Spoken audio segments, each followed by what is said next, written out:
And we are live, and we already have a few people in the chat. Welcome, everyone, to Fun in the Country Basement.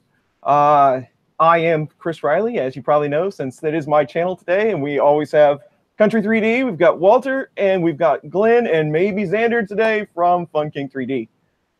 We have a few people in the chat, but Walter, take it away. You want me to say hey to the chat, or you want me to say, hey, I'm Walter, this is Kuntry 3D. Thanks for joining us. I mean, you know, it's every Sunday thing. It's getting better and better every Sunday, I think. I actually have something to work on today, so I'm happy. All right, Glenn. Hey, everybody. I'm Glenn, and I'm Xander. And together, we're Fun King 3D. Xander's being a pain in the butt today and doesn't want to stop playing video games. So I just told him, you know, just whatever. I said, just quit, you loser. But no, I'm thoroughly enjoying these Sunday streams. It's a good time. Hopefully we can get some people in here. I'll be working on the Prusa today because I can't be without it, and the heater completely quit heating up. We're all working on Prusas. Chris pulled the wire out of his fan on his Prusa. You're working on a heater, and I'm doing the 2.5 upgrade on a Prusa build. Which fan did you break there, Chris? A 25mm fan that they use on the Mosquito. Ah. It's very delicate, and they're not that easy to find, I found. No, 25mm doesn't seem very common. No, it's not. Because I was going to say, if it's just a part cooling fan, who needs that? Just print PETG. That's all I've been doing for the last 30 days. There you go. I think I need a better turntable. This one's a little wobbly. So who do we have here? We have Robbie Mack. Hello. We had Magnus earlier and AJ, alternate James. Tom, 3D Printing Llama's here. Ricky Tanner is here. 3D Printing Kid, Mikey. Rodney is here. Hello, welcome. 3D Medic Vince. And Vaughn is here. Hello. How are you? Good to see you. Good to have you all in the chat for the thrilling 3D printing hangout for Sunday. This is the part where you say, you know, make sure you hit that thumbs up, and if you're not already subscribed, you know. I guess I could, huh? I'm gonna try to pay a little better attention to the chat today, which is what I asked Xander to do. But yeah, I do have the wife sitting just off frame, so she said that she'll watch. Yeah, but, I'm probably not gonna be watching chat much, working on this 2.5 upgrade. Well, and that's the problem when all of a sudden when we're all working on projects, then we ignore the chat, and that's not good. Well, hopefully my project won't be extremely long today, like every other one of my projects is. So I can attempt to keep up a little better. But as Glenn was saying, thumbs ups are always appreciated. If you are not subscribed to Fun King 3D or Kuntry 3D, the links are in the description. Please head over and check them out.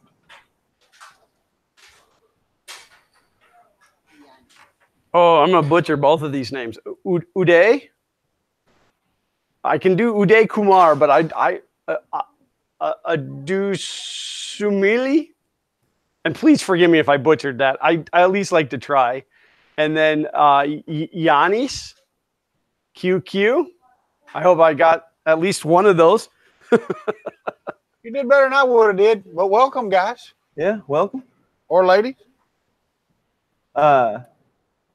Magnus, so linear advanced testing is all done, and it's working fabulous. And you will have a video on that very soon. Hey, we got both kids. We got both Maker Kid and Printing Kid in here today. Excellent. Bennett is here as well. Welcome. Now, yeah, I told Bennett that we'd get him in here as a guest host one day. I know Glenn wasn't paying attention the other day, but y'all know I'm having Tom Filament Frenzy on Wednesday, right? Yeah. Yeah, I actually watched that one back. I think that was was that an afternoon or a morning one? I don't remember, but I watched it back. I think it was morning coffee. And I was gonna send you something, and then I forgot because somebody mentioned Vegemite, and I was singing Men at Work all day, and it was I know all you my were. fault. That was my fault. That was my fault. Yep, I'll take the blame for that one because you're right. I myself hummed a few bars of Men at Work that day. So Vaughn asked how the FK1 is coming along. It's actually it's coming along pretty well. It's sitting just out of frame over here because otherwise it takes up the whole entire workspace. I almost started the stream today with it sitting on the bench with the Prusa inside of it.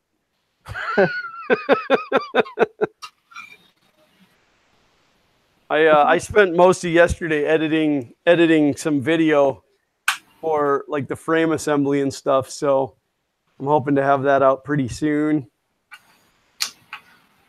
When you just have the frame done, you should put it on in and have Xander stand in there. Well, Xander's too tall. Zach would actually fit inside of it. There you go. We said we'll lay him down inside. Joe is here. Good luck. Thank you. That is always appreciated. You never know how these fixes are going to go. They tend to go sideways a lot. And Tom, you are welcome. I'm glad the 2130 video was helpful. I need to do more on 2130s. They work so much better when they're embedded on a board than they do when you're trying to piggyback them on something, I've found. It just seems like a lot of work to piggyback them onto something too. It is a lot of work, and you end up with a rat's nest full of wiring when you're all done. That's what I noticed. Yeah. If I had like, a printer that was like a cabinet or something, well, maybe like FK1, something large where I could, I was designing the control box. I might just, work that in and it would probably be fine. But adapting it to something that's already existing is just a real pain. I was just going to say, with the size of that thing, I thought about making it into a table. And I look up in the chat, and there's Tom, 3D printing llama. I could add short legs and a glass top and make a coffee table out of it. Right? It would be too tall. It's too tall without short legs. The thing is massive. It would have to be a kitchen table. So I've been kicking around what I'm going to do with this space behind me because I want it in the center behind me, but I don't know if that's going to happen. Right? I'm going to swap over to my top. All right, does anybody know what the resistance value of the heater block should be, or the heater cartridge, I mean? I don't know what it is right offhand, but I could measure one. Because I'm not getting an open, and that scares me. Of course, I'm not getting a steady read either. It's all over the place now that I see that. So I think it is open. Robo Hut is here. Welcome. Jessica Ryan is here. Ben, Hawk 3D Proto. Oh, is Ben in here? Ben's in the house. What's up, Ben? Hey, congratulations, my friend. 4,500 subscribers. Nice. Fantastic. Magnus prefers 2208s. That's good to know.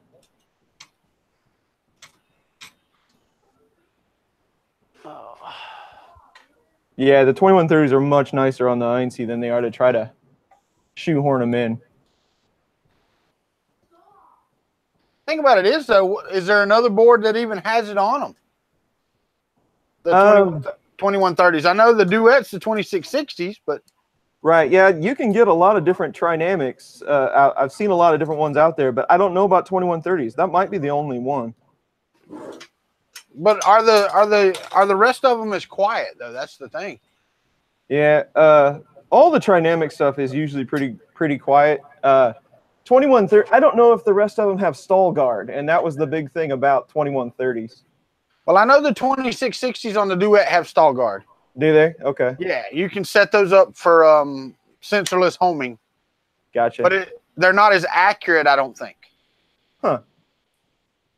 Yeah, I don't.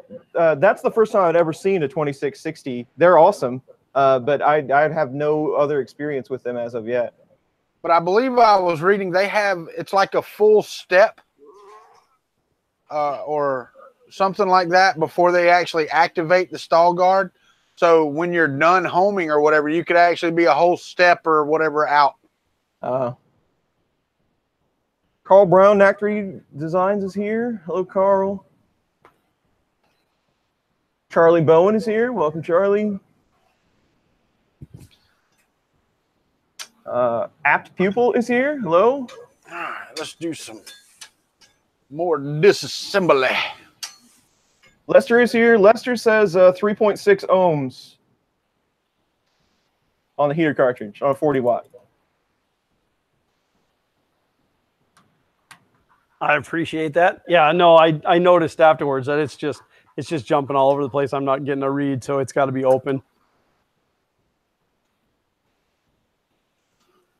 I bought a new one anyway, so it's going in. Tom says new duet is 2130s, he believes. Maestro board. That Maestro board's a good-looking board. Yeah. Joe, yes, definitely better luck at 24 volts than at 12. They don't like 12 volts at all. Hey, I happen to have a extra Mark II or Mark 42 now. Those are always handy to have. And it will stay on the shelf to be handy to have. That's for sure. Yeah, that's one of those things you don't even want to sell. No, you're right. You are absolutely right about that. All right, let's disconnect the video display so I can see what the heck I'm doing. All right, thermistor, bed power. I will be amazed if this fan still works when I plug it back in. All right, so I've got you. Now I need 2 fans. One there. One there. Come on. Come loose. Come loose.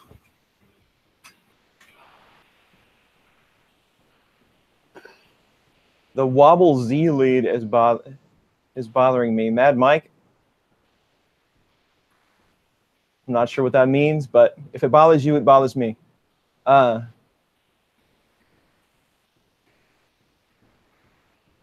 What printer is that / was that, Walter? What for? That's This is my Haribo. Haribo, that's right. Yeah, it's an aluminum frame Mark II that I built using Prusa parts. It's got a Prusa Pender probe. It's got the Prusa Mark 42 on it. It's running the Prusa Mark II firmware. Now, I didn't have all Prusa parts because, as you can see, I don't know if you can or not, but this bed frame right here, this is off of my ANET A8. I actually bought one for the Kuntry bow, so I use this one for my Mark II clone. The rods on this were bought for this specifically, but the majority, 4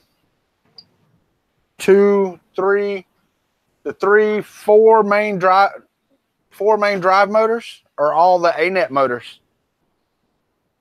Because I had a set that I put on the Kuntry bow. So this is a cobbled together Mark II that's getting upgraded to the Mark 2.5.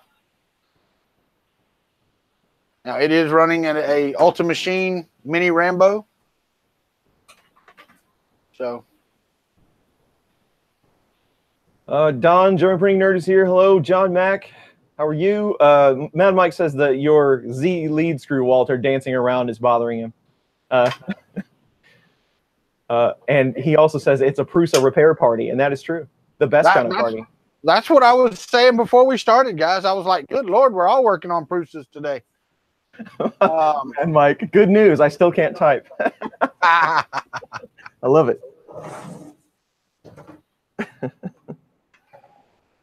But I should be able to, if I'm not. Oh, I don't know if I can get these out or not. I hate these little things. There they go. They're fantastic little these little clips that you can print out to hold your wires to extrusions, to 2040s. They're fantastic, but they're a pain to get off. Yeah, I don't think I've ever attempted to use any of those. Well, they actually, and I broke that one. God dang it! They actually clip right into the extrusion. So I mean, they're like this, Chris. See and they clip the little ends of them clip into the extrusion. So you just put your wires in there, clip it, and it's nice and tidy. Cool. All right, so I have the X carriage off. I have the bed off. I guess I could go ahead and mount the bed back with a Mark 52. If the smoke alarm goes off, nobody be alarmed. If a smoke alarm goes off, nobody be alarmed. I know exactly where the fire is. Well, unless it's my smoke detector. Right. Now, if I cause your smoke detector to go off, there's a problem. What smoke detector? You think I got smoke detectors in this house? You better. You only got about 30 seconds to get out. Why would I have smoke detectors in here? So you know when to break out the bag of marshmallows. Oh, well. That's any time, right? All right. So let's mount a bed. Put your eye out with that lead screw. Yeah, no kidding. Robbie Mac says we should have red light on so that he'll build his Prusa. Yeah, that's not happening. We've only got 2 hours, not 2 months.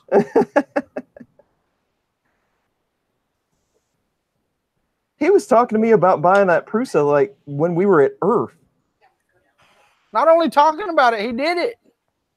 Shortly after that. Or no, he got it shortly after that. He's got more willpower than me, man. I can hold off on a lot of machines, but man, when there's a new Prusa around, I just can't hold back. No, God, no. I couldn't imagine having one just sitting around doing nothing. Yeah. Hence the reason I'm tearing this one apart, because I don't want it sitting around doing nothing. Yep. I tell you what, those guys over there at Prusa are pretty smart. All these crazy zip tie holes and routing. And it's amazing. Like, well, you know, that took a couple of iterations to get that in the right place. Yeah.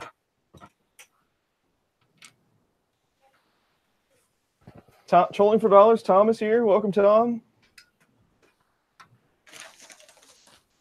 I don't I'm get the an big box hour into a 42-hour print, and you're making me nervous working on all these Prusas. Yeah, that'll do it.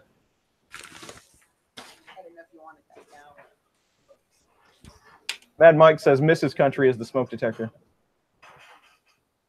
I'll put up she's the one that sets it off because she's so hot.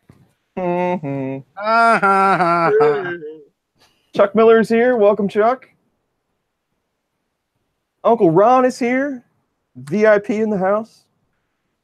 Well, let me tell y'all. Y'all might have, well, Chris has not seen it on Twitter, but Glenn may have seen it. We went last night. I took my wife out to the movies, and we saw Christopher Robin. And? That was a good movie. Excellent. It was a fantastic movie. Because I finally got to watch Deadpool last night. The first one? No, Deadpool 2. Oh, you didn't let the kids watch that, did you? God, no.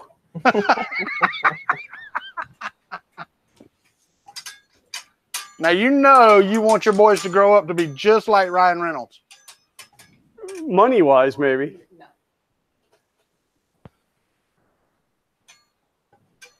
Look, I have a Mark 52 on here. Now I've got to do all this other crap to get it ready. I wish Martin was on here. He could tell me what instructions he'd followed, because they don't give you any. Hey, Uncle Ron. Maybe they do. Let me go out here to the manual.prusa3d.com. Yeah, there's an online version. I will tell you, I tried, and I actually contacted Duet, and currently there is no way to use the TCP connection over Wi-Fi from Repetier server. Aha. So I actually disconnected the Kuntry Cube from Repetier, because there are things that I like about it, like the multiple setup is so simple. You just hit add. It detects that, hey, I'm not using this board. You know the board lookups that you had to do before, Chris, on Octoprint? Yeah. Yeah, it detects that, hey, I'm not using this one as a printer. This one's been connected. So it selects that one in the box for you, you know, whenever you go to add the next printer. Oh, well, that's nice. You don't have to figure it out. Yeah. The interface, though, is minimalistic at best. Yeah, I tried that about 2 years ago, the whole server host setup, and just never had much luck. Well, I'm not using host at all. Yeah. I saw that on yours, though, they actually have a Pi image now, which would make it a whole lot easier. Oh, yeah. Yeah, no, to get it up and running, I mean, you saw it. It didn't take no time to get it up and running and hooked up to my MK3. The only thing I don't like is, you know, they say put in the name of your printer, and there may be features that you get that aren't, that aren't just listed automatically. But there's really, I didn't see any support for anything special on any printer. So I don't know. Matt from How I Do It is here, and he is on Twitter. He is on Twitter. You are correct. Matrix Clone is here. Welcome. Oh, I have something for him. Where'd it go? What did I do with that? Oh, there. Matt, where are you at? Are you here? Hold on. Let me go to my big screen here. Full frontal. Look what I got to print. You know what this is? This is a hairy Matt. That's awesome. I haven't cut it out yet, but that is the hairy Matt. He sent me the model for this, and I've tried to print it like 3 times, and it always fell off the bed or something. But I finally got it to finish yesterday, and I was going to show Matt. Man, there's so many hairs in there. It's almost impossible to cut these. It's crazy how many hairs. Whoever did this for him did a fantastic job. So I did get it, Matt. It is printed. I told you I had tried. I told you I would try it again. We'll see you later, Magnus. Thanks for joining. Chuck couldn't follow doing 2 printers on one Pi, so I bought another one. Problem is, this one keeps power to the printer through the line, and my others don't. What am I doing wrong? Okay, that is printer specific, if I'm following your question correctly. Some boards are going to have a VREF jumper. You can switch from VREF over to USB, and that will turn that function on and off. But other boards, you're just out of luck. They won't actually be powered by the USB line. So you can check for that, but other than that, that's the only way I know to activate or deactivate it. And Tom says, happy Sunday. Happy Sunday to you, Tom. Or John. John, trolling for dollars. Somebody needs to model me with my beard. They've already modeled me. Yeah, it would be pretty cool if they did the hairy one, though. Then it would look more realistic. That would be pretty cool. We took 3D Printing Llama's model and did the hair thing on it. That would be pretty cool. Or to me, it would. You know, to other people, probably not so much. Yep, CR10 does by default. It does not have power, but it is one of the board that Melzi that they use. It's a Sanguino basically, but anyway, that board that they use does have that jumper if you want to switch it. Alpha-wise, I do not know. I don't know anything about Alpha-wise except I looked over Uncle Ron's shoulder while he attempted to build one.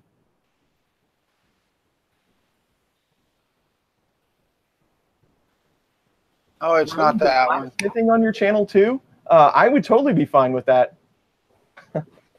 That sounds like pretty cool. You guys were being really rude and talking over me, and then I realized that my mic batteries died. So you guys think that maybe this is my problem? Ew. That would be it, man. Those are my thermistor wires. What have you been doing? It was actually burned up into the plastic. I don't understand. I mean, that's nuts. That reminds me of the time that I crawled underneath a pickup truck because the fuel pump wasn't working, and then I realized that there was a possum in there that had chewed through all the wires. Nice. Yeah, that was a interesting day. This is insane. I mean, the thermistor shorted out and it burned the wire. I mean, the thermistor is supposed to just be kicking back a resistance value, right? Right. Anybody know what the voltage that goes to this thermistor is? I don't know if there is. Well, I mean, I don't know. That's a good question. You know what I think happened? I think it just, well, I can't really say that after the fact. I was going to say, I think it just maybe wore through the heat shrink tubing and shorted it out. But I guess I'm lucky that I got to go as long as I did, because this thing started acting up like, a few weeks ago, right? And then I just shut the fan off and kept printing with it because I needed parts for the FK1. The FK1 chewed through it, eliminating the competition. Sometime before the end of this stream, I will bring that thing over here so you guys can see how big it is. Cool. Let's see. I think if I covered it in plexiglass, I could use it as an enclosure for 3 Prussias. Maybe you should have 2 functions. You could put plexiglass on it, you know? Be a printer or a cabinet. Yeah. It's both. Sweet. 2 things in one. Uncle Ron says someone should do one with Chris and Glenn's hair. Might be easy. Yeah.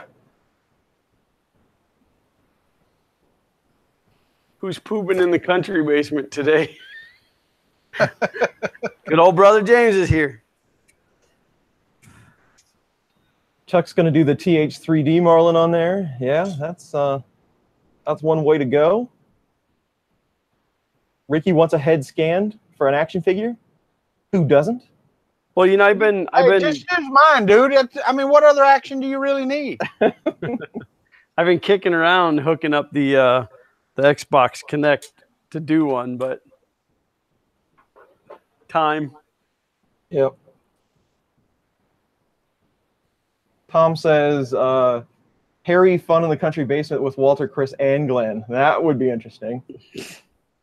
I want to show you how strong the magnets are on this Prusa, okay? Because here's my I've got a magnetic end here, okay? It won't pick up the screw, right? Did you see that? Did you see that screw? That's how strong the damn magnets are in there. That's a non-magnetic screw that just picked up the steel in that screw and stuck it. I don't know what those are. They're probably neodymium or whatever. They're the starts with the S. Chinesium?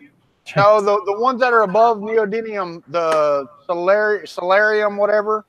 Okay. Somebody will put it up in the thing here in a minute, but it starts with an S. They're the higher temperature than neodymiums. Nice. Dude, it's crazy. What board would you recommend for an AM8 build, either 2660s or replaceable drivers, and works with Octoprint? Hold on. Where is that? Totally for dollars. It's up a little ways. Go with the Einzi. Yeah. I don't know that you, for the money and for the features, I don't know that you could beat Einzi. It has 2130s on it, but they're going to be just as quiet as a 660. So, I don't know that I could come up with another one besides that. Yeah, if I was going to upgrade either one of my Mark IIs, that would be the upgrade. I mean, because it's almost plug and play. You unplug one, plug it into the other, and you're instant quiet. Yeah. I don't know that Einstein will run at 12 volt. I'd have to look that up. Yeah, it does. It's 12 and 24. Is it? Okay. Well, there you go. That would be my choice then. Well, yeah, and if you run it at 12 volt, then you don't have the issue with the fans. You can have 12 volt fans. Correct. If you run it at 24 volt, you have to do 5 volt fans. Just kind of dumb, but. Come on, Glenn. Really? What? Really? Because I said dumb on the YouTube. Is it really that dumb? Why wouldn't I just use 24 volt fans? I'm just kidding, man. Oh, damn. Come on. So what am I going to have to do? Heat this block up with my heat gun to be able to get my nozzle off? Probably. Yeah. Or stick the heater back in there for a second. Well, his heater wasn't working. Oh. Yeah. I mean, if I can get this heater out and put another one in, I can do that. I can use the new one to heat it up because I bought a whole new block and everything. Just put the wires to the voltage for the heater, and then just hold the heater to the heat block until you can pull it out. Just hold it with my fingers. Just hold it with your fingers. Mapro6 is here. Kenny is here. Kenny is my cousin. Welcome, Kenny. James, of course, is here. Minnesota Maker is here. Kenneth Gillespie, for one handsome duo, he must have left Glenn out. Filament Frenzy is here. Adam in 3D is here. 3D Printing for Life. Welcome. That's Rob. Glenn, they're giving you all kinds of good advice about thermistors and resistance and all that good stuff in here if you need any. They are giving me? Yeah, there's some like what resistance you can expect from thermistors and all that good stuff. 100K, isn't it? Probably so. More than likely, it's 100K. That's what I thought they were supposed to be. I'll see if this one even reads at this point. 0K. Kenny, $2 tip. Well, that is much appreciated. You don't have to do that, but it is always appreciated. Thank you. I'll split it 3 ways with these guys.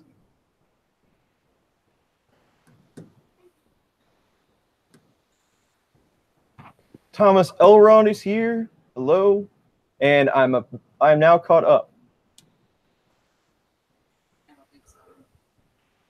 Yeah, Chris thought he was going to get to do some work, but he's in charge of the chat today. Yeah, well, working's overrated.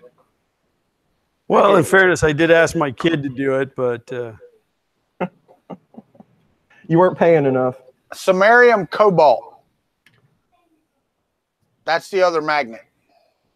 Yeah, I can honestly say I've never heard of that. These are samarium cobalts, I believe. I believe that came out of Joseph's mouth on one of the interviews with somebody because they asked about the magnets and it was stated samarium cobalt, not neodymium. he probably just made that up. What? He probably made that up. He might have. Kenny said he was leaving me out of the handsome duo, so that's for you guys. Oh, that was for me and Glenn. Okay, yeah. Cool. That was our $2. Seeing how it's on your channel and you get paid. My thermistor is coming in at about 4.5 kilo ohms. James kicked in $2 Canadian. Thank you, James. Oh, it's like 8 cents. Yeah, he gave you 8 cents. Sounds like a Game of Thrones character. Yeah, it kind of does. There you go, $3.99, $2. He flipped it.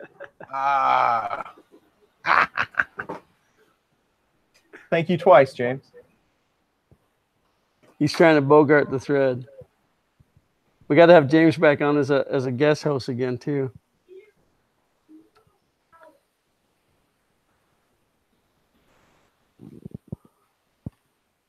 Awesome. Lester says neodymium is stronger than cobalt. Samarium cobalt, really? That's what he says. I do not know the correct answer to that, but I'll believe you. I thought the samarium had a higher temperature resistance though, and the strength wasn't that much different. I don't know.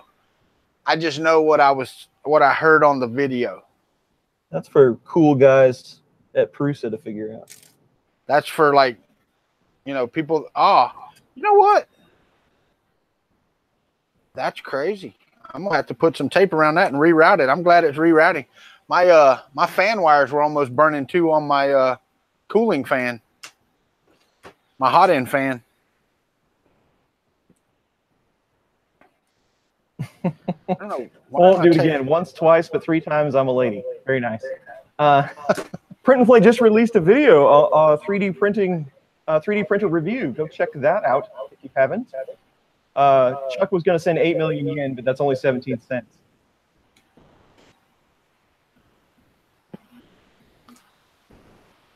Kenny Rogers throwback. Yeah.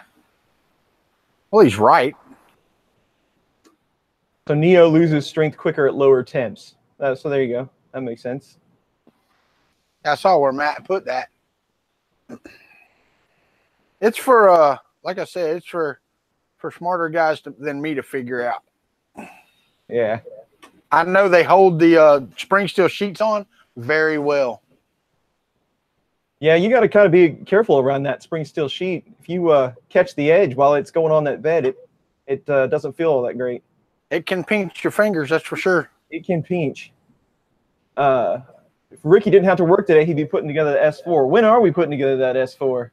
He was teasing all of us last week. It was in the box, but he wasn't going to get it out yet.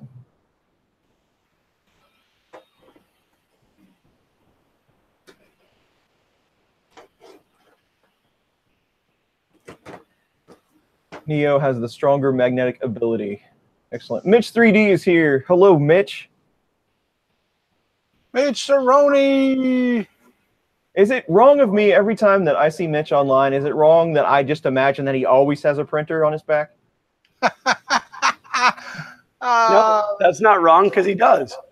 Because it's really cool. I mean, there's absolutely nothing wrong with that. Yeah, he actually like sleeps with it on, and those magnets will wipe your credit cards. Interesting. I'm sure they will. No, They no, might. no Go idea. ahead. It's implanted.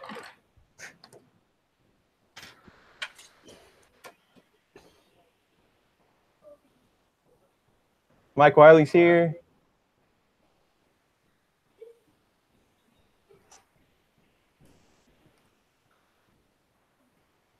Ricky says he pictures them that way too. Poor Mitch. He's typecast with a printer on his back.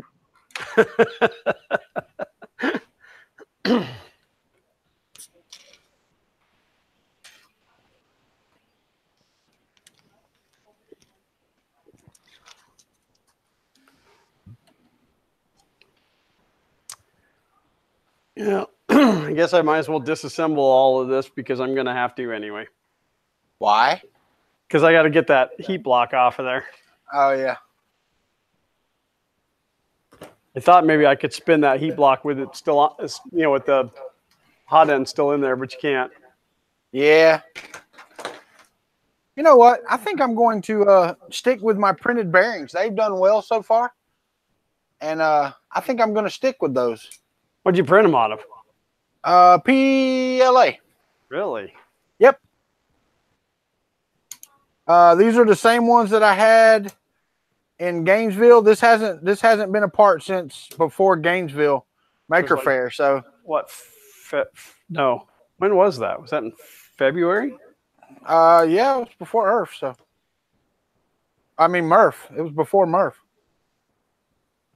I think Rob add a pallet to the backpack printer. Now that would be something interesting to see.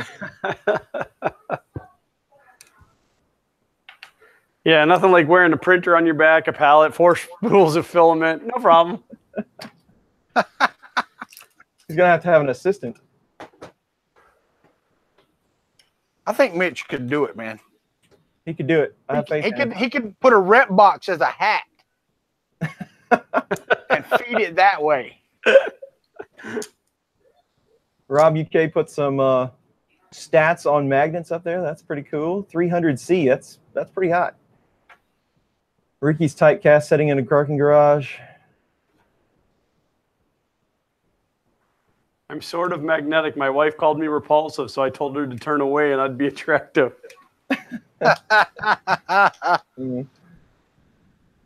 What a funny guy.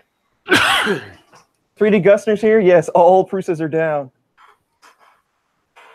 Well, no, my Prusa is not down. This is a home built thing.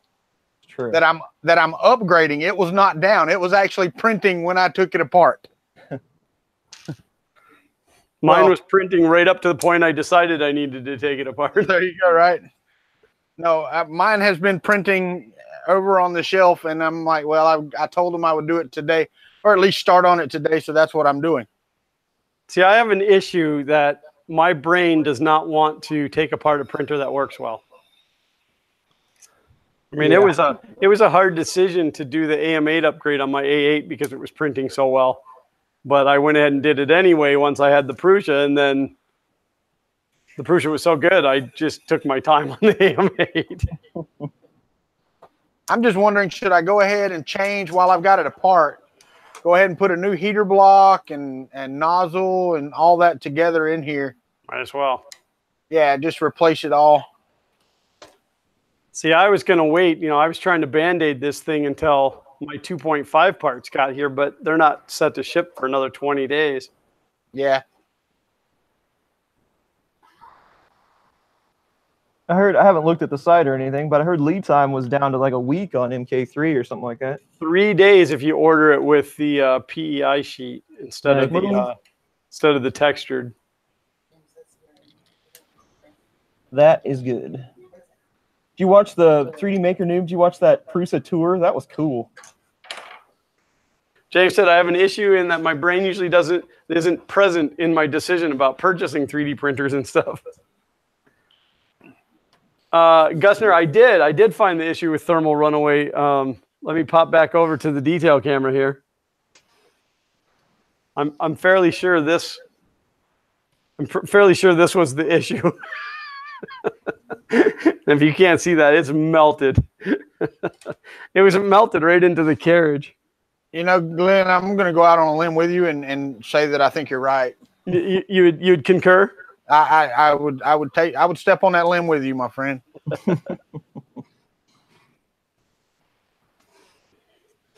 long as we're all in agreement here. Yeah, buying more 3D printers. At this point, it's like, what's one more? They have the MK3 MMU available now? No. Available now to pre-order, but yeah. I'm telling you, it's a race between MMU2 and Palette. Who gets here first? And then which one prints in color first? Well, I believe that Chris Riley's going to do a side-by-side comparison one of these days too. If I live long enough, I will.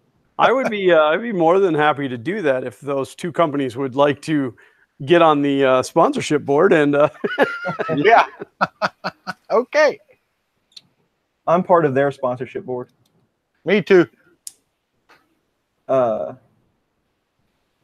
Well, not there. Only Prusas, because yeah, I just didn't have it. I thought about the palette too, but I just didn't have it.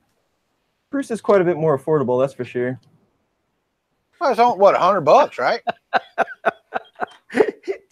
James said, let's do a project where I design a printer that can be printed on the FK1. We'll call it the FK2. Then I'll design one that fits on it, FK3. It's like Russian nesting dolls. Russian nesting printers. I think I got a subscriber or something. Excellent. I did. TJ's Projects. Thank you, sir. I appreciate that. I heard it, but I didn't see it. And Jake from State Farm. Hey, Chris, you rock. That is all. Thank you, Jake from State Farm. Jake from State Farm? He sounds hideous. Well, he's a guy, so. You know, those were some of the greatest commercials, and then, you know, they went and took them off. Well, yeah. He sounds hideous. What are you wearing, Jake from State Farm? Khakis. He sounds hideous, or she sounds hideous.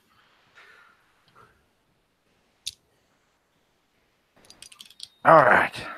I should have just ordered a whole entire hot end for this thing. But I tried to be cheap.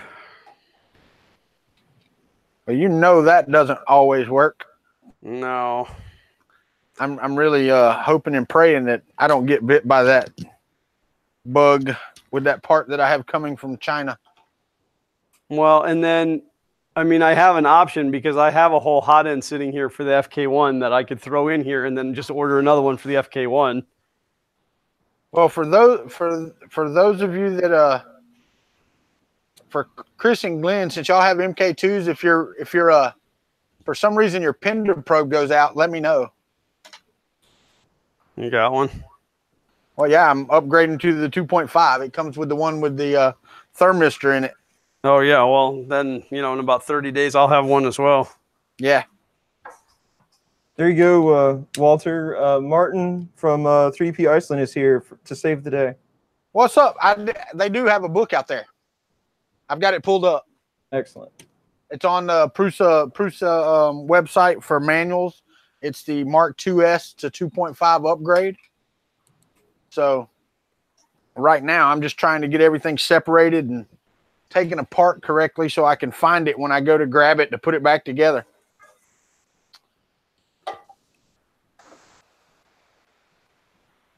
When you guys rebuild a E3D V6, do you put any type of thermal paste on the threads? Well, you're supposed to do the anti-seize stuff. Yeah, I used Arctic Silver thermal paste the last time, but I see it kind of oozed on me. I have some thermal paste. I don't have any anti-seize, but I do have thermal paste for CPUs. Yeah, that's what I used. I usually do not. I haven't in the past and have done all right. But I've been using that boron paste that Slice Engineering carries, and it seems to work out pretty well. Let me guess. I put them all back in the cabinet the other day. I'm such a smart guy. Looks like I still had a little leakage from the throat to the block, too. Glenn, that comes with age, my friend. That comes with age. Only when I laugh or cough hard. I hear you. You laugh, Chris. It's coming. Yay. Oh, now I just got to figure out what I did with those E3D parts. That's what I'm looking for. Some E3D parts. Well, I've been trying to keep FK1 parts separate from everything else, and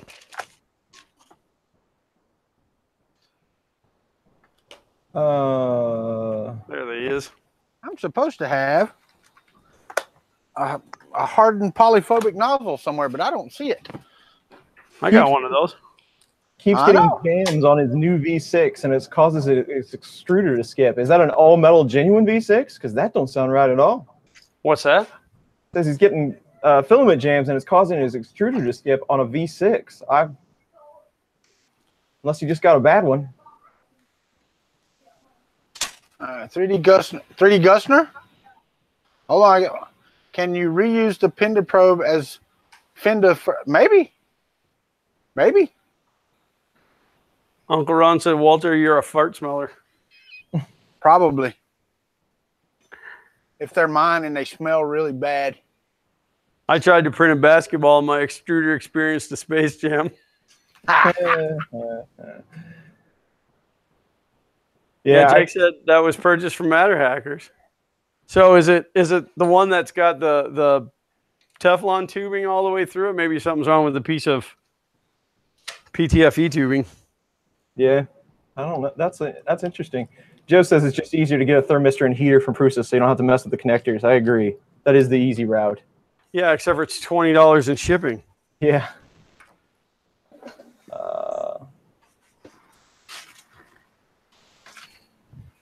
So what is the issue with using the actual connector that's on it? Is it just that there's no room for it? I don't know. I mean, it's not like this wire, you know, I mean, like I will gladly replace this wire because this one's a little bit toasted. I'm going to try it and see what happens. I'm going to live on the edge.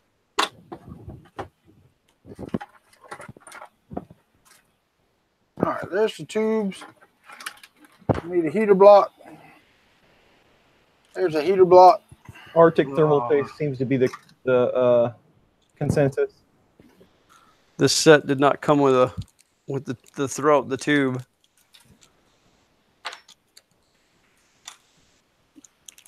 Purchase from Matter Hackers. Wow.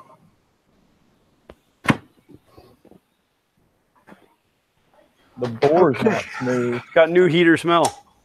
Mmm.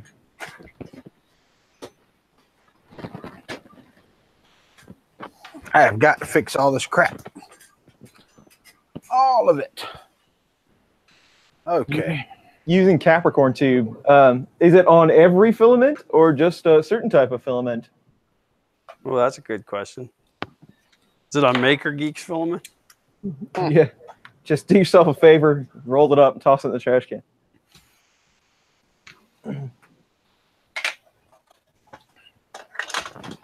I hate to be hard on those guys, you know?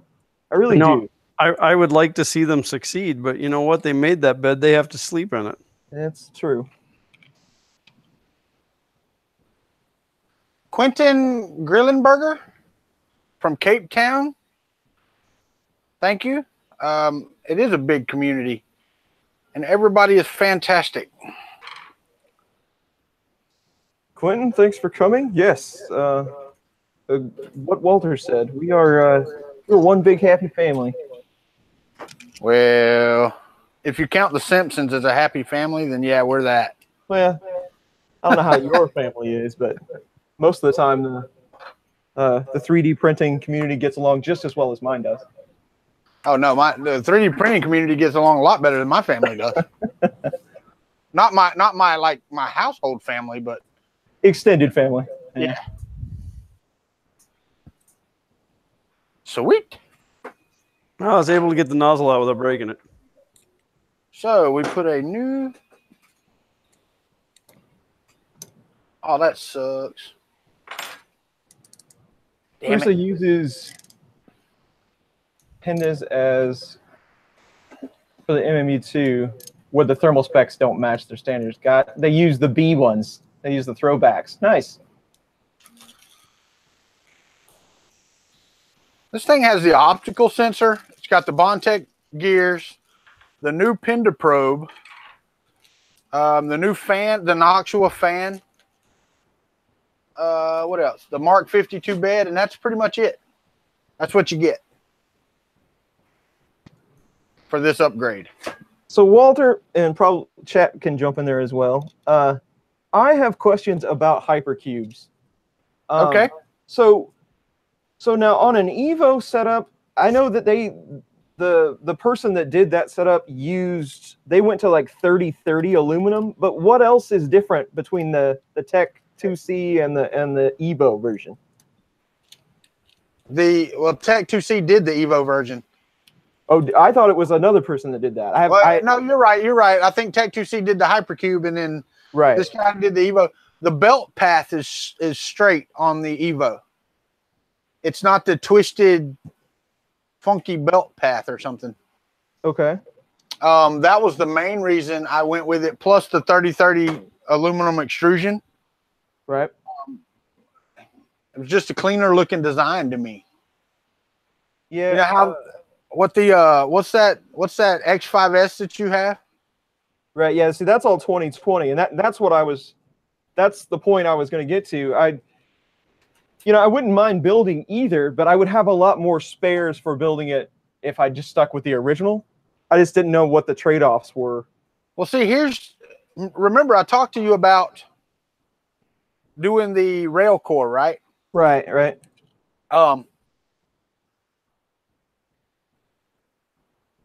We could do that with the Hypercube Evo style and build it with rails instead of smooth rods. Yeah. Or we could just build a rail core. Why don't we do that? You want to build a 3030 rail core? I'd be fine with that. I was just thinking, I was just looking around at hypercubes, because they've been around a long time, and I've always been threatening to build one, but I've got a couple of donor machines now that could probably help out with that. You will not be disappointed if you build the Evo. And if you put that duet on it that you've got. Now, I don't know what size you would be looking at building, but if you go with the one I've got, the 300 by 300, I could send you my config, and I mean, you'd be set. It's yeah. I would 300 sounds good to me. I don't really see a reason why I'd have to go any higher than that. Well, I just know that if you do that,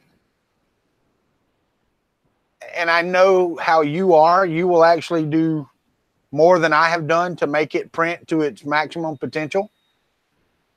And you will go to it just as much, if not more, than you go to your Mark III. Yeah, that'd be nice. The only thing different is I wish this had a removable bed surface. That would be the only addition. If you added that to this printer, to the Hypercube that I have, the Evo, yeah, I don't know that I would use the Mark III near as much. Yeah. Yeah. So he said dual Z motors on the Evo. Yes. Mapper 06, yes, he got that is a genuine 2.5 kit from Prusa, I believe. Yes, this is a genuine 2.5 kit. Right now, Right. I am putting the hot end back together because I'm replacing all the parts. Mine Misfit is here. Welcome.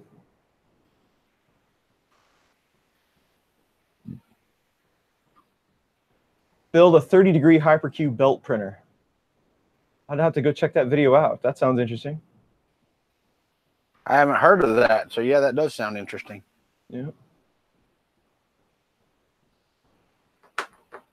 Glenn is gone, but we're about an hour in, so that is a great time for, if you haven't subscribed to Walter at Kuntry 3D or Glenn and Xander over at Fun King 3D, please do so.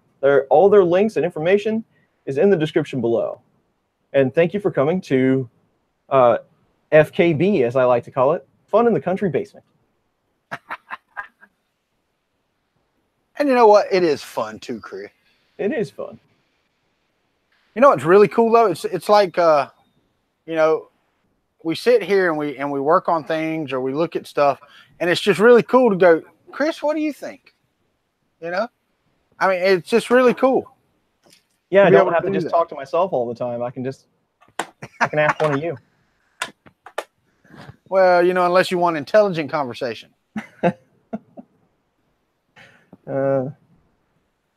Okay, let's see if this thing actually still works. I'm back. Did you miss me? Where are you going? I had to go apply some heat to that block to get the throat out. I got to look. I thought this kit was supposed to include a throat, and it wasn't there. Printed a 1,300 millimeter long shaft with it. Wow. Oh, it's a 30-degree. It's like a printer belt. Yeah. Gotcha. Now I understand. Yeah. Done and done. Thank you, Jake, from State Farm. I didn't get notification yet, but when I do, I'll say thank you again. Because I'm assuming he was saying done and done to subscribing. Subscribing. Yes, hopefully so. Thank you, Jake. I'm assuming, but you know how that works, right? Okay, Chris Riley, unsubscribe. Hey, I gotta. Like you told us to while he was gone. Ha ha ha, Matt. I could hear you guys the whole time. You just couldn't see me. I got a notification. Thank you, Jake from State Farm. Excellent. Charlie, it's the I don't know what they call it. It's from Printed Solid. It's just like the fresh up kit. It gives you a new heat block, a new heater, a new thermistor, the cables, a couple of socks, which I'm going to try the sock, but I'm going to wire it on with a piece of copper wire just to make sure it doesn't fall off. And it is the one with the large hole, for anybody that's curious. Because apparently the small hole causes issues.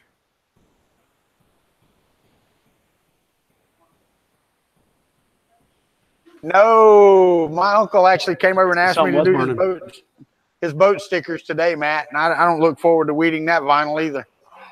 And it's No, just some numbers. It's just numbers and letters. That's why I don't make stickers and stuff anymore. Well, you know, I don't mind doing the boat lettering. I mean, you know, just that's not that hard. It's just I don't like it. I don't like doing weeding. That sounds like something I wouldn't have the patience for. Once you get the hang of it, it's not bad. I have a little tool. It's actually a dental pick is all it really is, but they put a rubber handle on it and called it like an easy weed tool. But that makes life a lot easier. And then I have some really sharp point tweezers, but it's still very tedious. I have one of the ones I use right here, Glenn. I know it's kind of hard to see, but yeah. We bought a set. There was a set at Harbor Freight that had like 6 dental picks in it. Is it got just a regular fine point, or is it one of those flat points? No, this one's a fine point. There was a couple of the flat points in that kit though. Yeah, no, the fine point is the one that I use. But a lot of the companies sell the flat point ones. They don't work as well. Yep.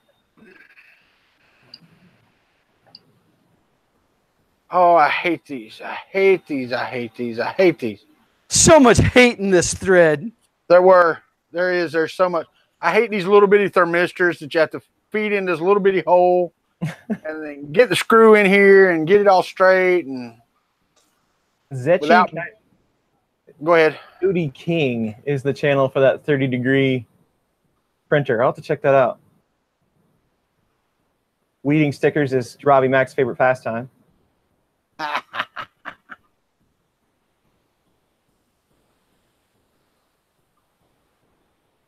Yeah, 3D Guster. I've had those socks for I don't know how long.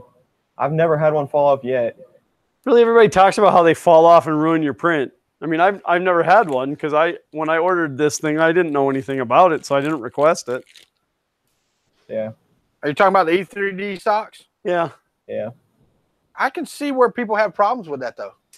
The one that's on my Hypercube, I mean, it seems like it's so stretched out right now. Yeah, I was just going to take a little piece of fine copper wire and wrap it around. Because Guster said I could use Kept-on tape, but I don't have any. I know like lots of people in 3D printing have a roll of that, but I've never had a need for it. So, Steve's here. Welcome. Glenn, the only reason I have any is because one, I've got a wide roll because when I did the bed upgrades, I needed some Captain tape to hold on the thermistors under the beds. Yeah.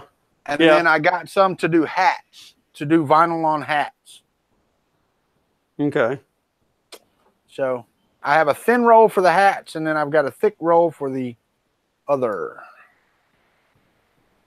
Yeah, wish the thermistor wires were a little bit longer before the connector. Yeah, that can be pretty tight depending on how you mount them up, I've noticed. And we have a brand new hot end. Joe melts the plastic off of a bread tie. That's a good idea. What's that? For tying the sock on. Yeah. Oh yeah, that's good thin, strong wire. You know it is if you've ever tried to break one to get into something. I might steal that idea if I can't find what I need up here. I'll suddenly have to go eat like 30 peanut butter sandwiches so I can steal the bread tie. Always the little plastic tab that comes on the bread sack. We always used to steal those for guitar picks because we never had any. Nice. Yeah. I always just made them out of expired credit cards. Yeah. I mean, not that I know how to play the guitar. I've played the guitar, but I'm not any good at it. I'm not musically inclined whatsoever. Did you play the guitar or did the guitar play you? Scott Hack Monkey is here. Welcome, Scott. Hi, Scott. I don't like that. This is ugly. Oh yeah, and I want to put a big thanks out to all 1,000 of my Twitter followers. You have 1,000 Twitter followers. I hit 1,000 today. That is a lot of tweeting. I guess. I don't know. Well, Glenn? no. It's not the number of my tweets. It's how many people want to read my crap that I tweet. That's what I can't figure out. Oh, that's even more impressive. Glenn is the king of tweets. Well, I don't know about that, but Yeah, me either. There are people that tweet way, way, way too much. Jake from State Farm hates the Twitter. Not that I hate the Twitter, I just don't have the Twitter. therefore you can't establish an opinion. I cannot base an opinion on anything. I will tell you, I was saying it the other day on my stream. I have not been on. I mean, for the most part, I haven't been on Twitter. I've been trying to stay off of everything, really. Just for personal reasons, or Yeah, did you draw a line in the sand? Just to take a break. Yeah. I mean, Man, really, Mike, that is completely. Man, Mike said, I don't tweet because of you, Glenn. That's because my tweets are so awesome, you don't have to. No need to eat all the bread. Just spin the bag and tuck it underneath like my kids. Well, at least your kids close the bag. I get to eat like stale Doritos and crap.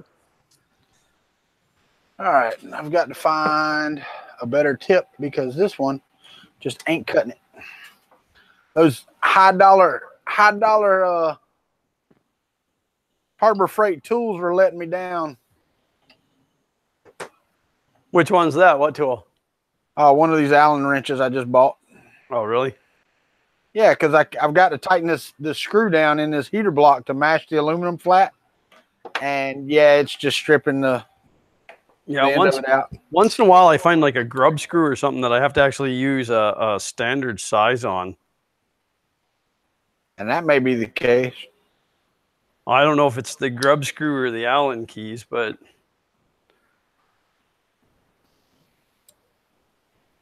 What did I miss?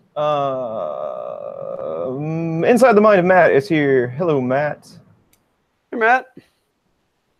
What's up, Matthew?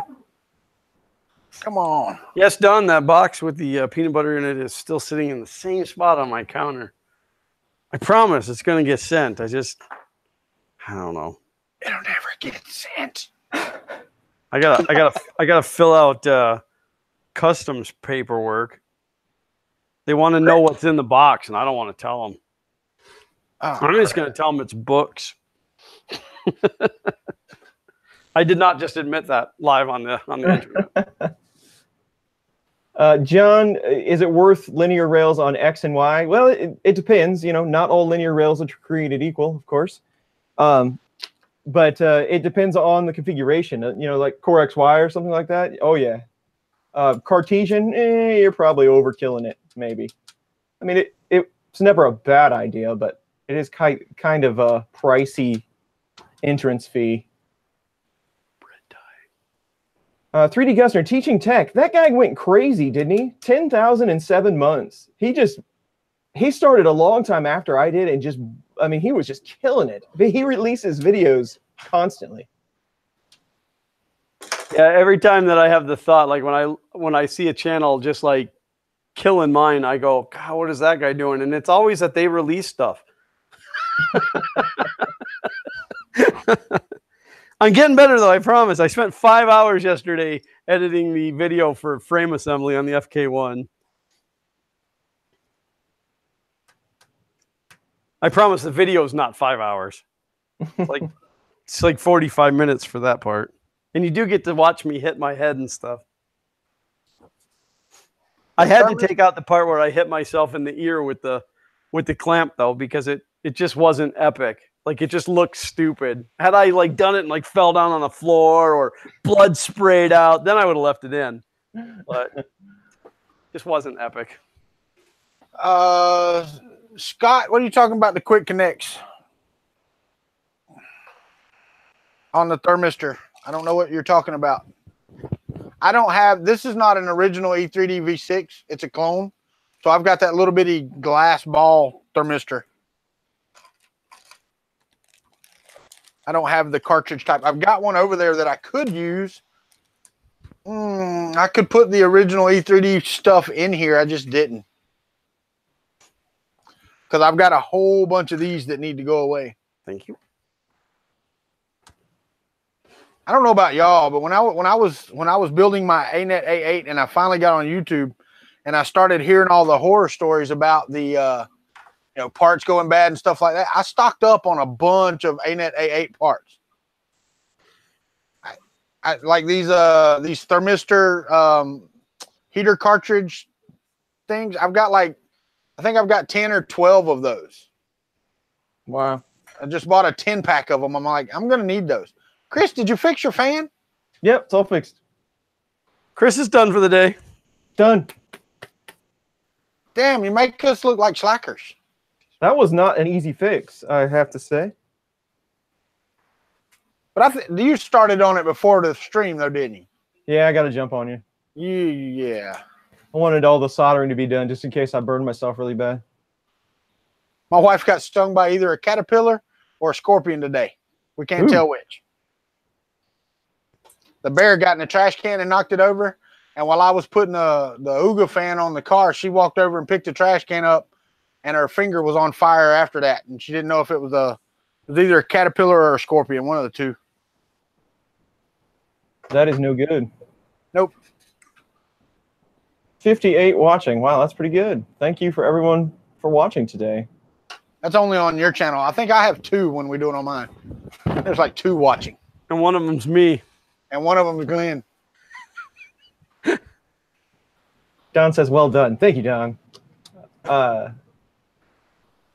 Yeah, he's a teacher. I thought about that as well. Because I've watched some of his videos.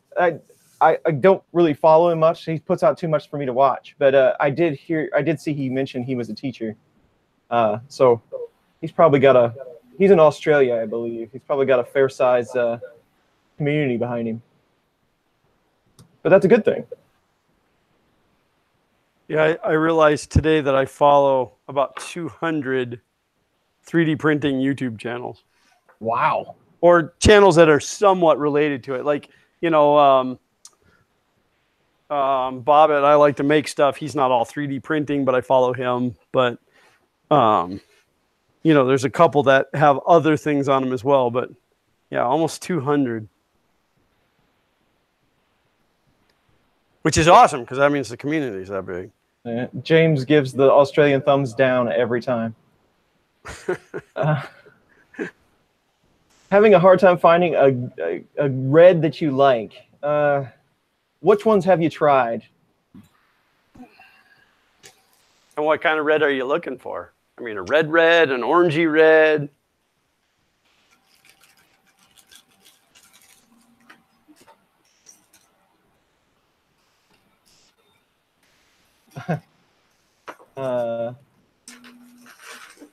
Thanks, Chris. Now I can go to sleep. Glenn and Walter talking more than fixing their printers. I've been working on it the whole time. Me too.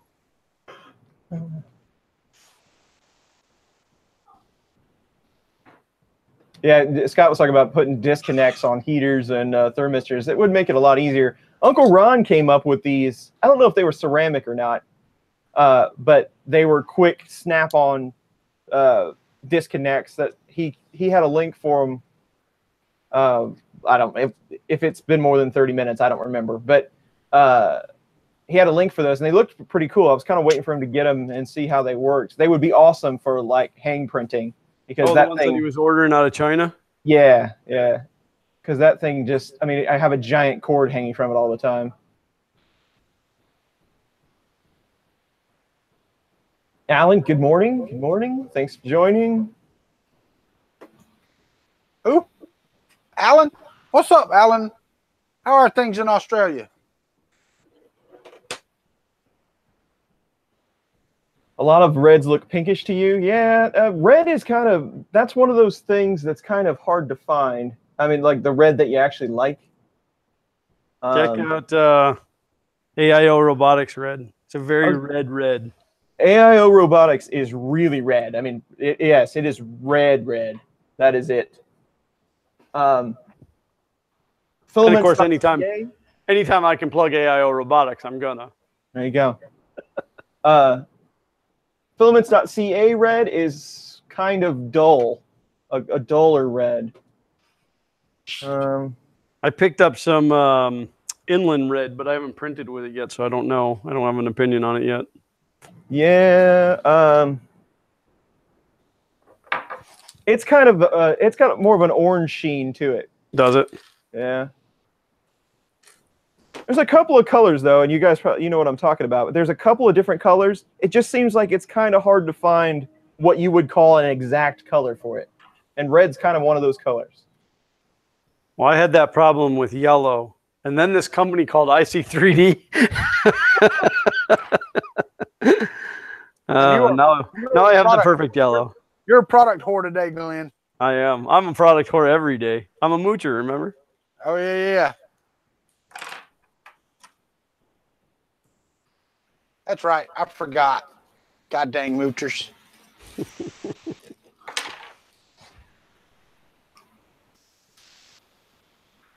KT60 connectors work great. I missed a bunch of stuff. So many problems. Look priggish. What's going on with the printer? No, the printer wasn't bad or anything.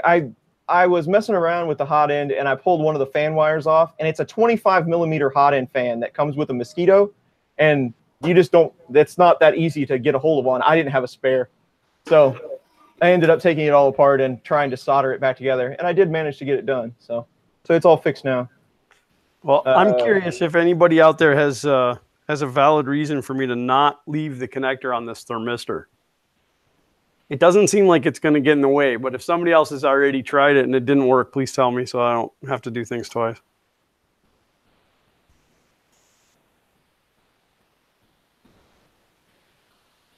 Because I like the thought of leaving it on there. Mainly being I have to replace the whole wiring harness anyway. Brian, see which printer? There's a lot of printers that are driving me crazy. So, Johnny GTO, welcome. You have a 9-pin male-female serial connector that disconnects the hot end. That's a pretty good idea, like a D9 or something. That would be good. Disconnects the entire thing at one time? Yeah. That's pretty cool. Yeah, but would the pins in a DB9 be sufficient for carrying the amperage for the heater block? Yeah, I think you'd have to double up. I guess it depends, but that was my thought. Anytime I've ever seen, the companies that use the ribbon cables and stuff. Yeah, I've had a lot of issues with ribbon cables over the years. Automotive quick disconnects, yeah. So, trying to get caught up. Sorry. All right. Save your questions for the live stream. Remember?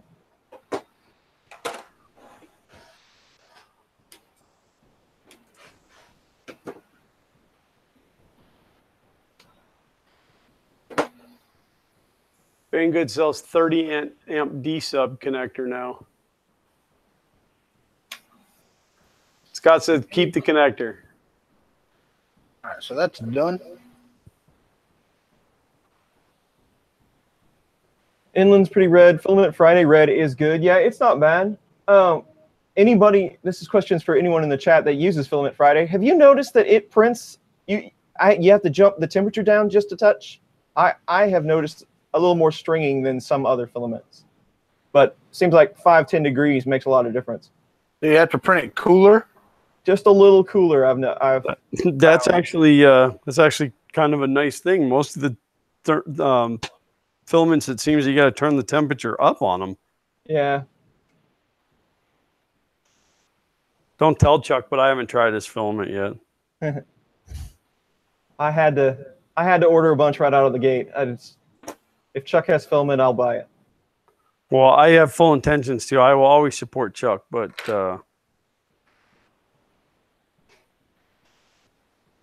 I just haven't had a chance to. God, I think I put this together wrong. think it goes the other stop way. buying filament. That would probably be a good thing for me to do. I can't believe neither one of you tried Country Fill yet. I'm I waiting did. for it. It was terrible. Did you? Kind of brown and squishy stuff. Brown and squishy. Hawk 3D Proto, Ben, have a good evening. Take it easy, Hawk. Bye, Ben. Watch my mailbag tomorrow. Yeah, it sucks. Yours comes out tomorrow. Mine comes out Thursday. I didn't. That's just the way it worked out. You picked Thursday. Well, I know.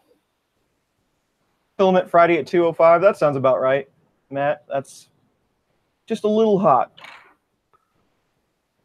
Charlie, yep, there you go. See, I've always printed a little hotter than everybody else. Like with standard PLA, I generally print like 210, 215 for everything. Yeah. You know, people are talking about how they print at 190. I can't seem to push any filament at 190. Yeah, I print pretty hot on PLA, but I think that's more of a the reason why I do is because of the filaments that I started with. Just what, like you were saying, I didn't have any luck cooler, so I never really backed that, you know, down to around 200 or so. Well, and then I found out with IC3D's PETG, I found 160 to be like a good spot, or I'm sorry, 260 to be a good spot for that. But I found out if you back their black down about 5 degrees, so if I go to 255, it turns out more matte than shiny. So if I print at 260, I get a shiny black. If I print at 255, I get a matte black. Interesting. All in one filament. It's kind of cool. I've seen a lot of that he prints at 210 too. Yeah.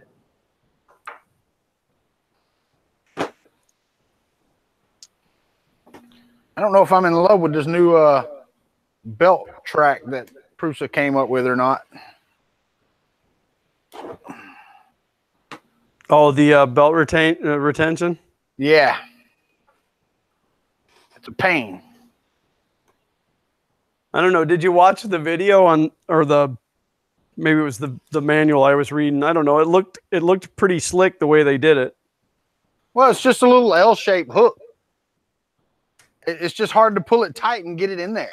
Well, you're supposed to loosen 2 screws on the motor and kick the motor in, and then pull the belt tight. And then when you turn the motor back out, it puts the proper tension on it. Oh, I got it. I got you. Hence, read the effing manual. Well, not only that, you got to remember, this is not a true Prusa, so I've got a belt tensioner on the end of it down here. Okay. So I'm not super worried about it. Just to get it cut the right length while you're trying to hold it in there is a pain. Yeah, Brian C is talking about testing accuracy on thermistors. I have drove myself crazy trying to test accuracy on thermistors before, and it's just not worth the trouble. It seems like such an easy thing. Well, I'll see if this is correct at certain temperatures, but it's easier said than done. So I just go with it. Well, I imagine there would be quite a bit of fluctuation in it as well. Yeah. And then isn't that kind of what PID tuning does for you? Yeah, well, PID, that's more of that keeps you from overshooting or undershooting rapidly. But again, I mean, they're so close. It'd just be really hard to tell. Well, I have that's actually step 2. I didn't do the introduction. Go back and do the introduction. Shush up. That's probably where it tells you to read the manual. 3D Gusner is leaving. Thanks for joining today. We appreciate it. Gusner. Thermistors are all about faith. Boy, ain't that the truth. Oh, now comes the fun part. Fun in the country basement. I get to set this aside and work with some Bondtech gears now. I'm quite looking forward to working with some Bondtech gears. Hey, did you guys know that Bondtech is a sponsor of the FK1 project?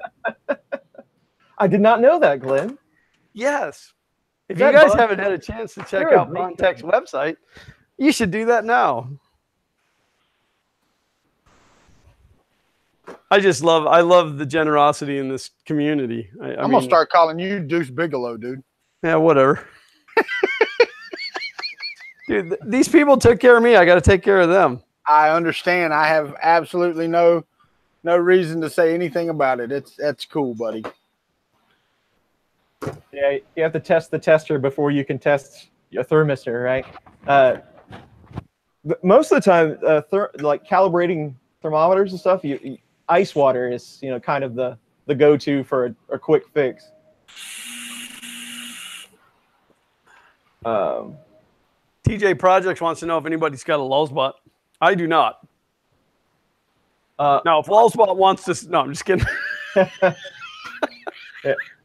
I can't either confirm or deny that question, TJ Projects. On whether you have a lull spot? Yes. Really? Yeah. That would mean that there's one in a box somewhere or something. Or possibly is one, Yeah, there's possibly one in a box there somewhere. It is unconfirmed. Bought a Lullspot box from a garage sale, but we're not sure what's in it. I will tell you this. I do not, and I probably never will unless somebody gives it to me. They're expensive, but they're a very nice printer. But see, Chris Riley lives close to a micro center, and he's been known to send people printers, so I'm still looking for that lull spot. Keep looking. James ordered Bondtech. That's close to an X1. Yeah. Ordered Bondtech gears. I was tied up all day. Bondage tech gears. Bondage tech.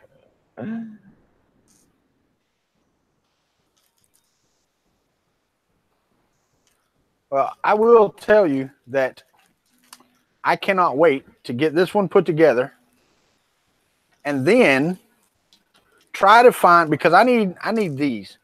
I need a set of these. Anybody know where We can't tell what those are.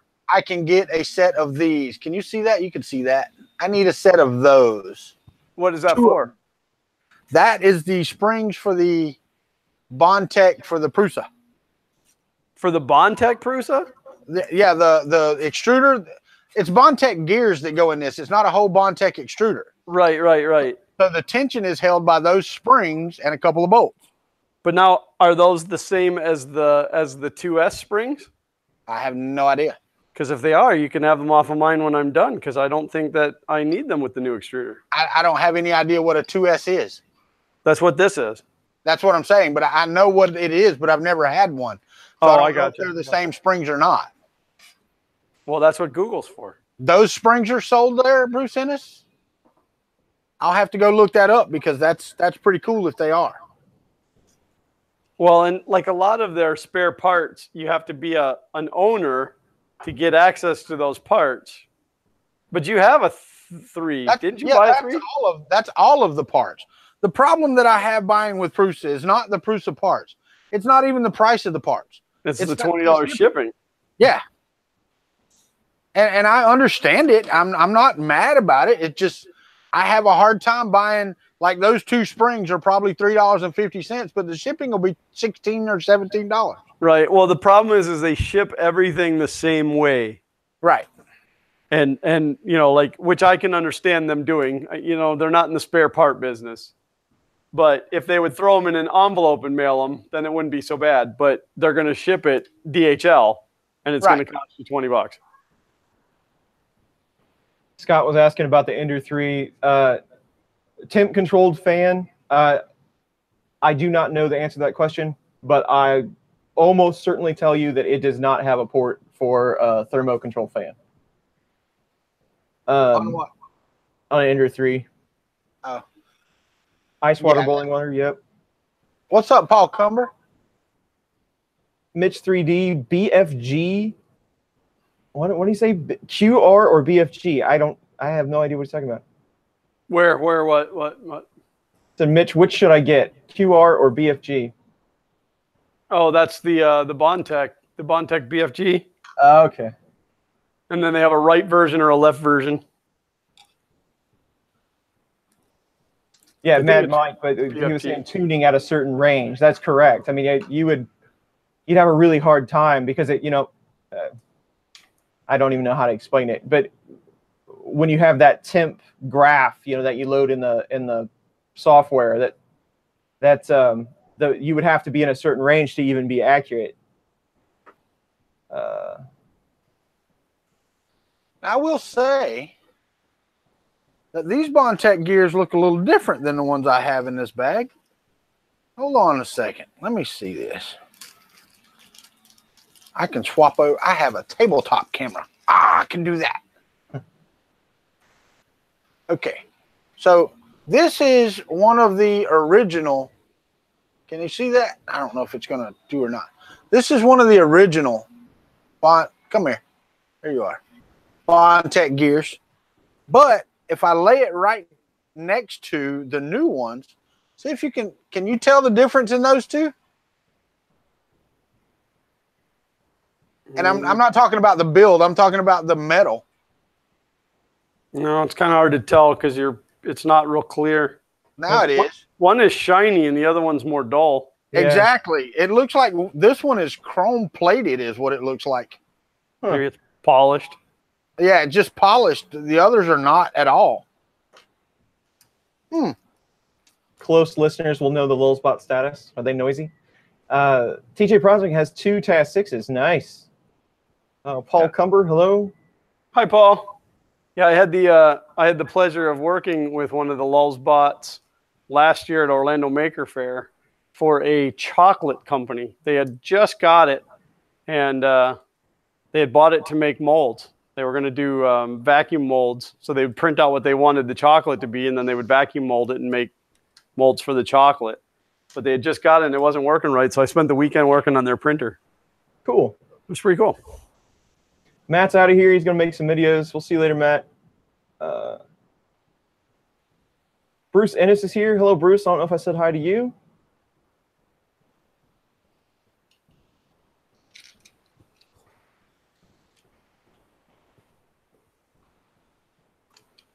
What time is it, guys? On my clock here. 5:30. 5:30.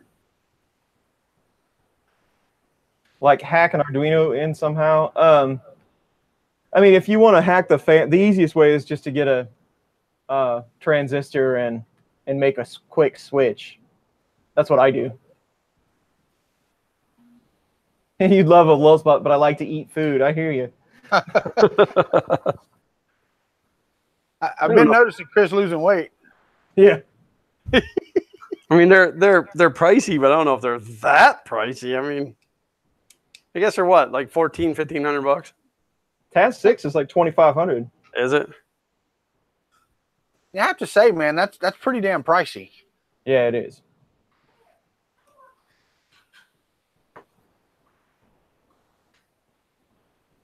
Glenn, did you duplicate my shirt yet? From how I do it. Okay. No, I haven't fired up my shirt stuff. I mean, I don't steal other people's designs. What are you talking about?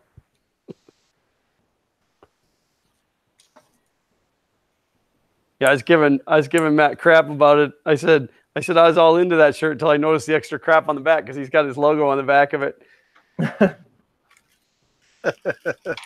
But I was just teasing. I'm the king of putting my logo on stuff. Yes, you are. It's all about the branding. All right. They did not give me an Allen wrench that I see. No tools with it. I assume you're supposed to have the tools left over from your build. Okay.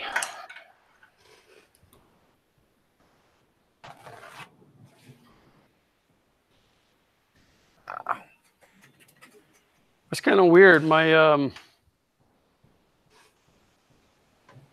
hob gear, I always forget what that's called, seems to have been kind of kicked offside a little bit, and it was still tight. So either it's been wrong since I built this thing, or somewhere through the last year plus it shifted over. That's no good. Okay, there's no way that goes into there. Okay, press the nuts and the sliders.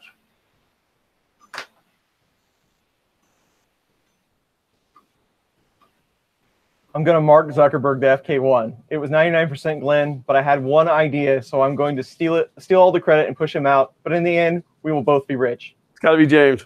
Yeah.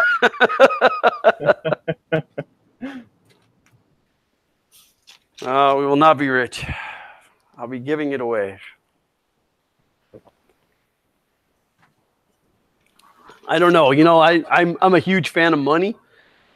But one, I'd rather give back to the community. And two, how big of a compliment will it be to see somebody else build a printer that I designed? It would be pretty awesome. And prove all those naysayers wrong. I don't know. It depends on really depends on how much of a compliment they give you after they build it. Depends on how well it works. Yeah.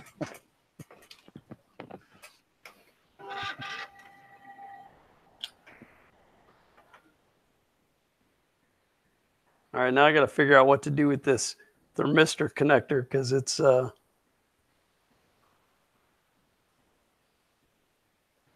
think I can just strap it a little bit forward and it'll be fine. Glenn, do you have access to Twitter right now? Yeah. Okay, James asked. I was just making sure that you heard it. I have Twitter. I have Twitter and implanted in my brain.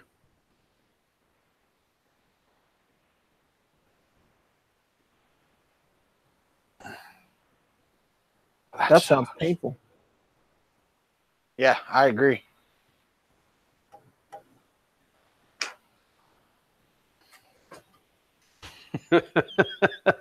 And Matt said he does, but Chris Riley doesn't. That's true. You know, Chris, every time that we mention you on Twitter, we follow it with hashtag not on Twitter. I need to write a script that scans Twitter and just dumps it all to my email. That'd be interesting. You know, they have an API for that, and then you could just have it in your API so that you could tweet it back.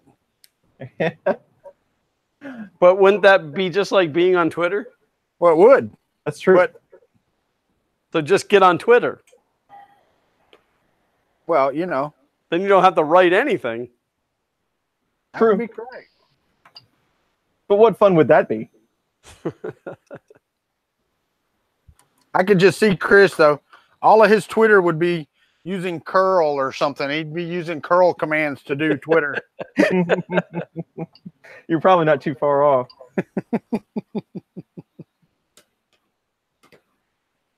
He's going to write a curl Twitter client. I gotta see if I have any of those super long Prusa zip ties. I got one if you need it. All right, well, just pass it over. We got to do that. We got to get lined up a couple, like 20, 30 minutes early on one of these, just so we can do that a couple times in a row. Yeah, but it's got to be like really obscure stuff. I need to put a little shelf just so the camera can't see it. Just right on the other side, you know, down low.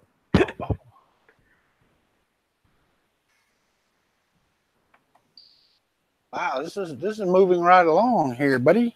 I'm kind of disappointed that nobody's realized that I've moved my camera. That just means that nobody's been paying attention for all these years. Pearl or curl? James thinks he's going to hurl. You know, I'd like to put James and Brian Vines in a room together and see which one could outpun the other one. Yeah. That'd be like putting a dehumidifier and a humidifier in the same room. Like, right? Eventually the portal's going to open and time it pairs.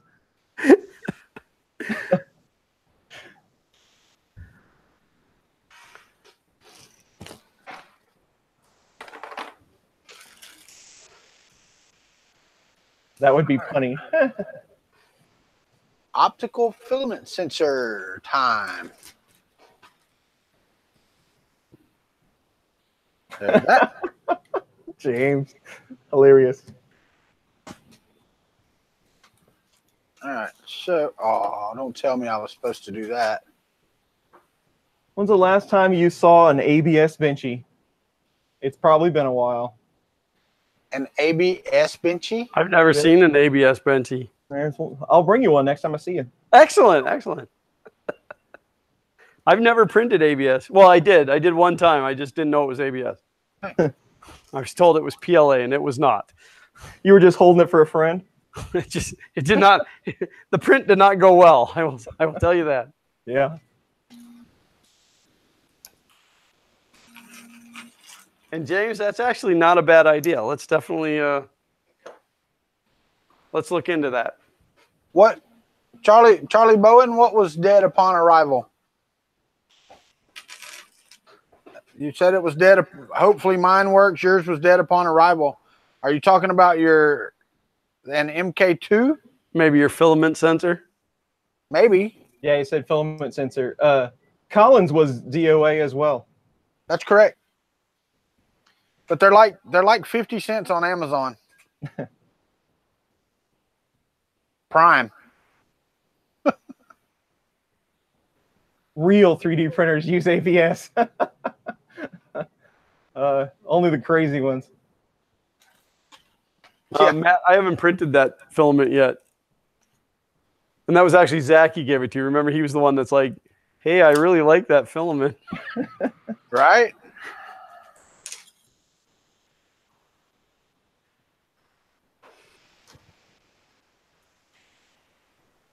Now my Marvin's going. That's very important that your Marvin work. Oh yeah, I did one out of that silver filament. I don't know if I can do it up here or not. I've never printed a Marvin either. That silver gray. Yeah, that's a nice looking filament. That filament, I'm doing that fox that Nere's did. What's the name? Did anybody catch the name of that fox? I can't remember it. But he did a print, did a video on it, and I saw that model, and I'm like, I've got to have that. So it is going right now on my MK3, that fox in that filament, and it's blowing my mind, the color of that filament. That's an interesting question. Walter, what made you start a YouTube channel? Like, that's kind of to all of us, but what made you start a YouTube channel? Originally, it was to just document my journey in 3D printing. I mean, it really wasn't something that I was looking for other people to watch. I'm still surprised people watch. You know, I mean, really, it's you know, I don't do a whole lot of tutorials or anything like that. So, I mean, mine's more of a community channel. You know, I mean, we're all community channels, but mine is just, it's basically, that's all it's about. It's the 3D printing community. So that's where it has gotten to. But originally it was just for me to go, okay, let me see where I started in 3D printing compared to where I am now. And it was a chance. Yeah, my wife just yelled through the door. It was a chance to get away from her.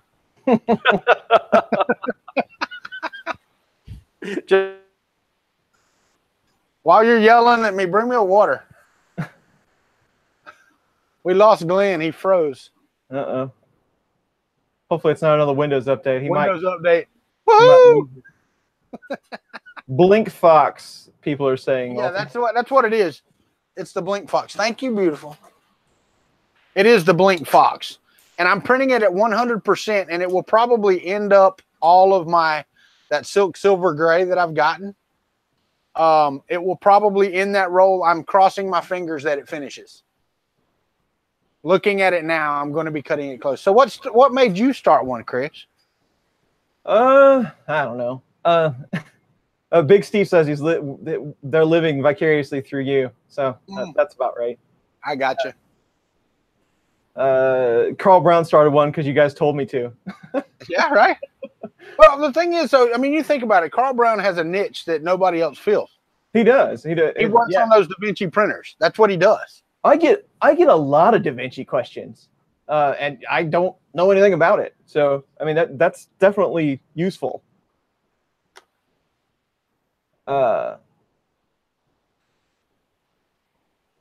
No, so I had a YouTube channel for cloud computing. So there wasn't a whole lot of information about a certain type. Some technology nerds will know OpenStack. So OpenStack Cloud, there wasn't a whole lot of info on it a couple of years ago when it first came out, basically. So I started a YouTube channel documenting how to stand up one of those cloud environments. And it was just, it's still out there. I think there's 1,000 subscribers or something like that, but it was a very small thing. I was just doing it more. It was easier to make a video and document what I did than it was to write it down, basically. Right. So I started doing that, and I had like 70 or 80 videos because I was constantly learning something, right? So I just go through it. So that's how I started on YouTube videos. And then I'd been 3D printing for a while before I got the notion to make YouTube videos on 3D printing. But it became one of these things that it's like, okay, well, I've got a handful of 3D printers now.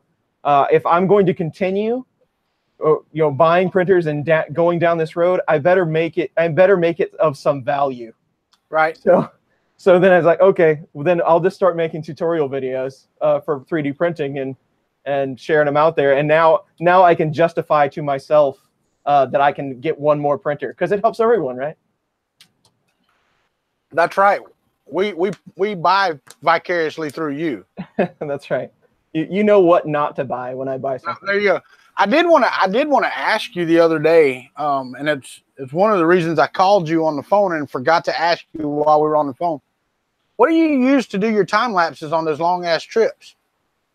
Oh man, all of that is recorded on my phone, and then I bring it in off the phone and crunch it with Power Director, and I am like right on the cusp, on the limit of how much you can actually crunch one of those, because that one is an hour long. That trip was an hour long. Yeah.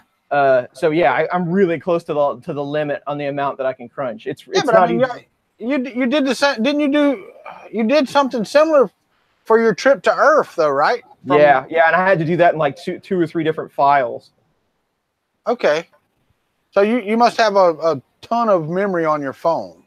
Yeah, it's got. I think I've got like a 64 gig card or something. Oh, I see Glenn's moving again. Yep, Glenn's back.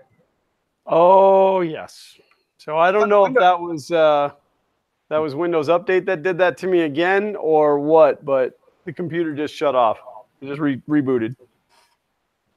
So I got to find out what the culprit is on that, because that's the second time during a live stream that it's just shut off and restarted. Yeah, it just happens to be during the Sunday ones. Change your day, man. Make it like on Monday or something. I have it set to not allow reboots. Like it has to ask me. I don't know what's going on. Yeah, Charlie, so that's how you get more 3D printers? Well, that's how you can lie to yourself and justify that you need another one. What, by having a YouTube channel? Yeah, start a YouTube channel.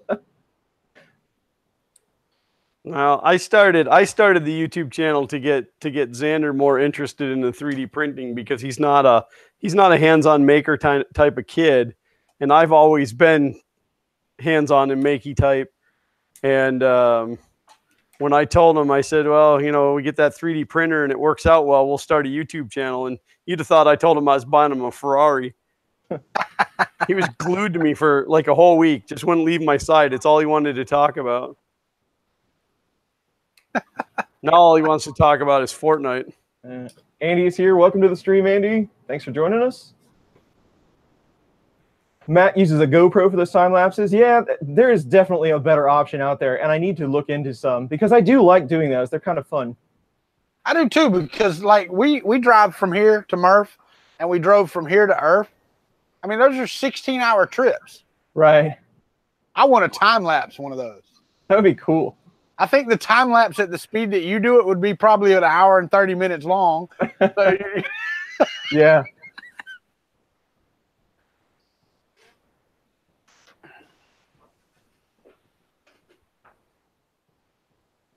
All right, so I've got all that lined up, everything. Uh-oh, where does that? Okay, now I've got to put that 10mm screw through there to hold it. Okay. I have a terribly bad habit of losing my bag of zip ties. I bought another one of those at Harbor Freight yesterday as well. I bought 8,000 of them from Monoprice before Christmas 2 years ago to build my big light up Christmas tree, and didn't need nearly as many as I had originally calculated. So I have a bunch of 4-inch zip ties still. I probably have 3,000 or 4,000 of them still, but they're out in the garage. Time lapse for mirth. 9 hours of black. Don't you hate it when that happens? 9 hours of black. Yeah. That's like on what is that? What was that movie? Jodie Foster, Contact. Had 14 hours of static. Yeah.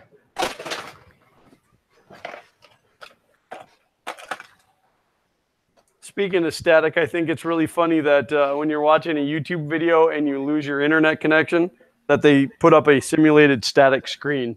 Yeah. It's like, it's like, really? That's digital static. I'm still entertained by when Chrome crashes and it says "Oh snap." I love that. You know what would be really cool if that static come up and it said, "They're here." Oh, that would be funny. Sam's Club, 10,000 zip ties of all sizes. Yeah. I don't know about y'all. Go ahead. I'm sorry. No, I had a question for Glenn, and now I can't think of it. I'm trying.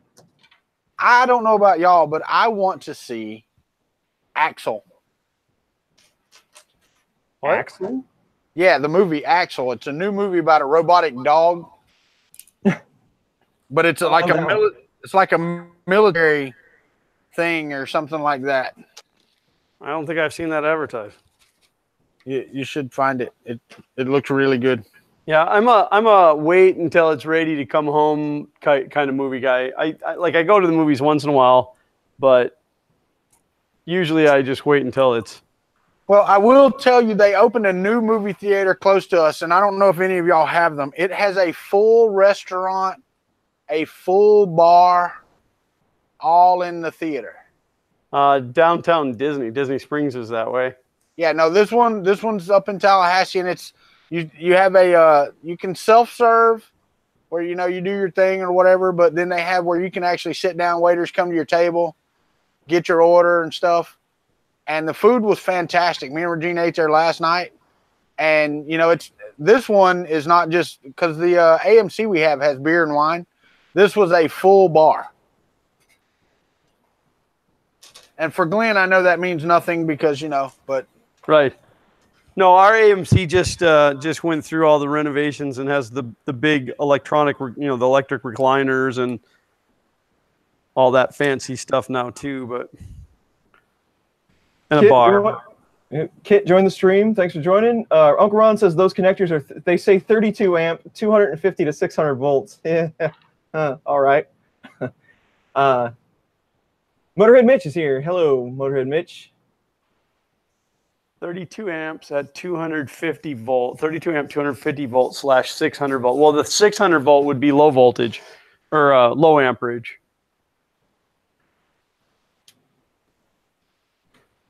And I think they have to stamp that on there to at least look like they're complying with UL listing.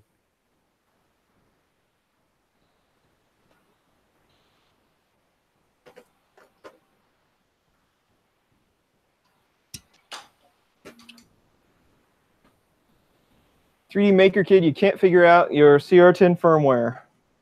Well, that's no good.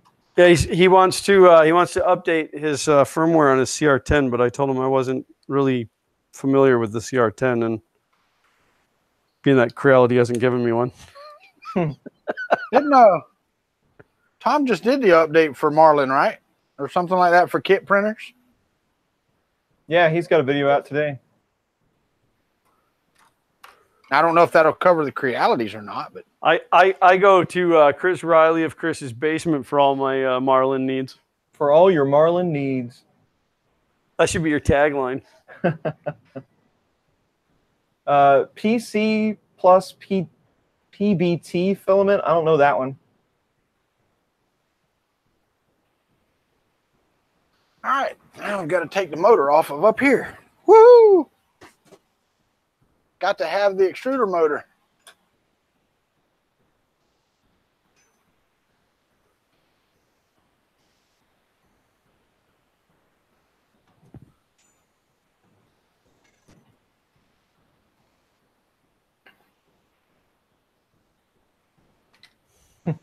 You know, the cool thing I think about doing this upgrade to this machine and to my Kuntry bow is that I can slice them using the MK3 slicer profiles and don't have to worry about it. I can slice them all using MK3, where right now I have 3 different profiles for these printers. Yeah. Yeah, that's a good point. That's good to have. Yeah. Especially since we can all use Filament Frenzy's slicer profile. I've heard of that Filament Frenzy guy. And you will get to ask him questions and see him live on Wednesday at 6 p.m. Eastern Standard Time. Yeah, but I don't normally ask questions. I leave that for everybody else. Well, if you have questions, then you need to ask them. I would just ask him directly. Well, that's true, but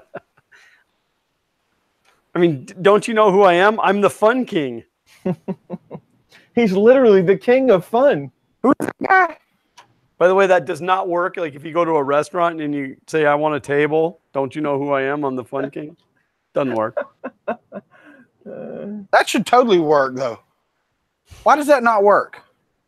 Nobody knows who the Fun King is. Come on. No.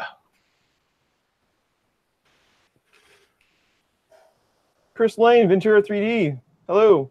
Chris Lane in the house.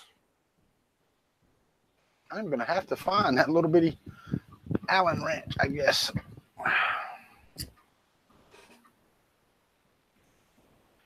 Yeah, Tom Filament Frenzy is going to be on the UK Hangout next week as well. He is. That is correct. Busy guy. UK Hangout. I can watch it while I'm finishing up work on Friday. That's kind of good. Actually, they do it while I'm on my drive home. So I can listen. Yeah. Can't really watch. Yeah, I'm still working when it's on, so I would not ever watch YouTube while I'm working. Okay. Hey, my boss could be watching this. No, I just said okay. It's all good. I get my work done. That's what matters. Did 3D Maker Bennett did the bootloader work?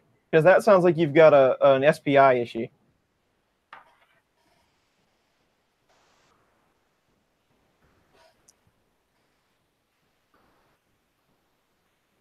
Come on, man.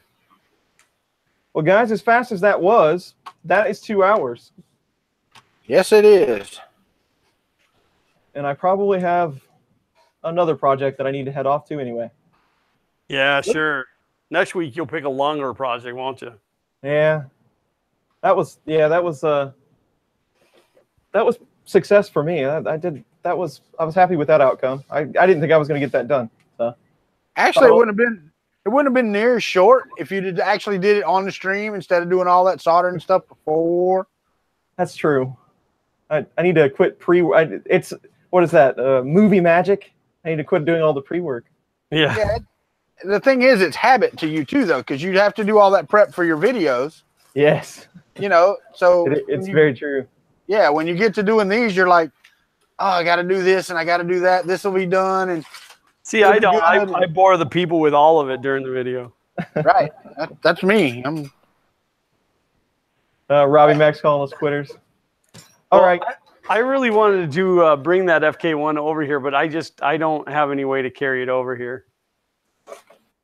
And I would look like a Neanderthal trying to be like, oh, this is what it looks like. So I mean, you guys will just have to wait. We'll see you next week. You did make sure that it'll go through the door, right? Yes. Okay. Yes, I did.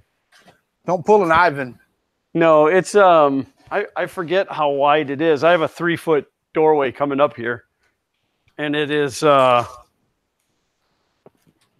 now 26 inches at its full width. So I can't believe they didn't give me any Allen wrenches for this build.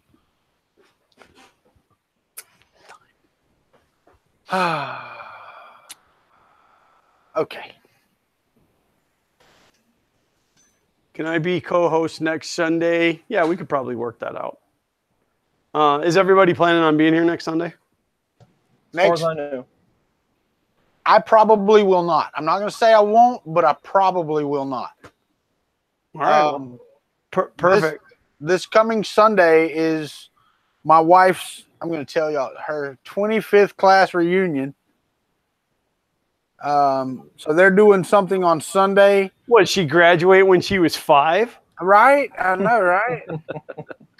But yeah, no, it's her 25th class reunion this week, so probably going to be doing that. She keeps telling me we're not going, but we're going.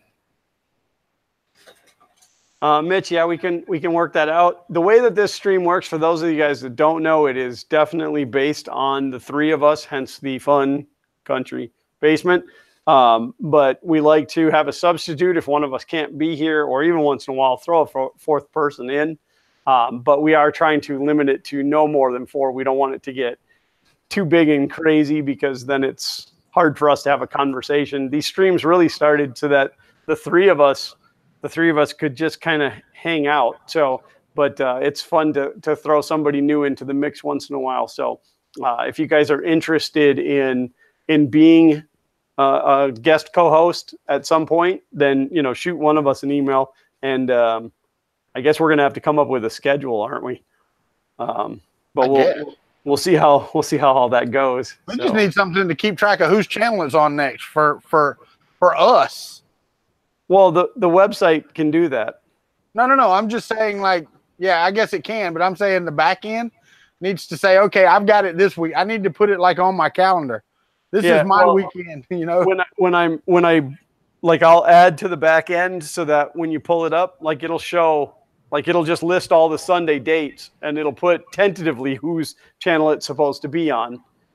And then if you go into the form, like when you log in and you open the form, it automatically defaults to your channel in the drop down, but you can change it to somebody else's just in case you're filling it in for somebody else. So I got you.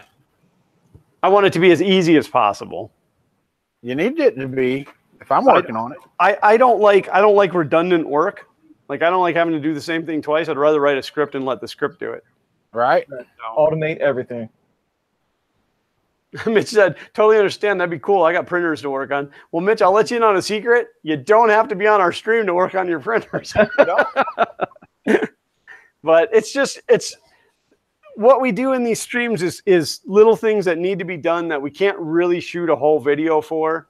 It just works out. It just works out. It lets us get caught up on the work that we need to do and not feel guilty about not running the camera at the same time.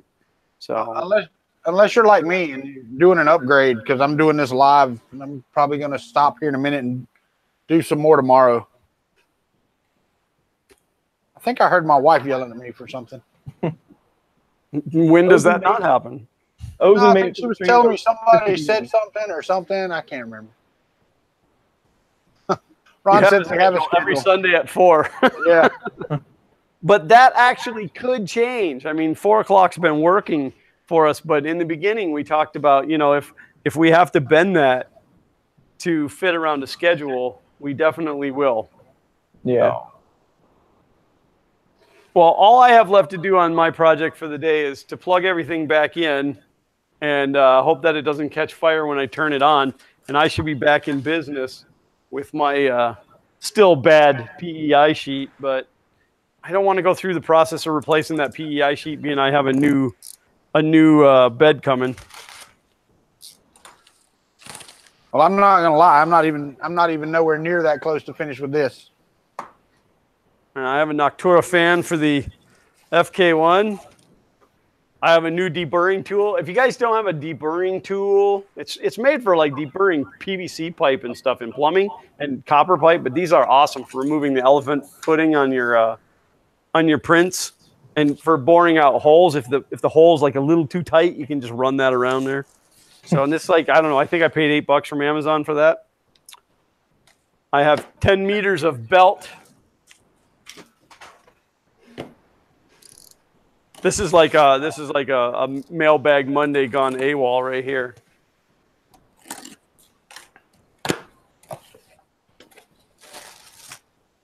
What is the deal? Stepper motor,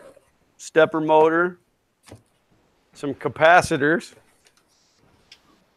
Aha. And my 5015 fan. So I know Chris Riley didn't see my tweet, but I had tweeted out about Amazon. I ordered 20-tooth 8mm bore pulleys from Amazon, made by the DROK company, because I like their stuff. I've gotten other stuff from them, and it's decent.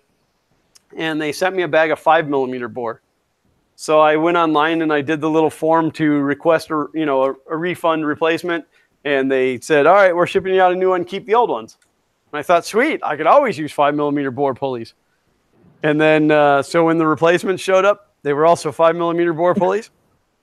So I got into the chat and told them what was going on. And they said that they had to open an investigation. It was going to take a week. So I can't reorder for a week. Oh, man. Make sure that they fix the problem first. And it's like, yeah. And somebody, I forget who it was on Twitter, said, I think it was Calvin, said something about, taking it in and having it bored out would cost more than the part. And I thought, well, I could drill it, but I don't have an 8mm drill bit. So I'd have to go 5/16, which is like 7.93, I think. Yeah. So I don't know. I mean, it's cheap. They're like $7 a bag, $7 for 5 of them. But I now have 10 20-tooth 5mm pulleys. Well, now you got to build another one. Oh no, I'm going to build my next FK1, which I don't know what I'll designate it as, but same build. But I'm going to do a 400 by 400 bed, or maybe a 500 by 500 bed, but tall, like 1500 millimeters tall. There you go. I'm going to replace all of my printers with FK series printers.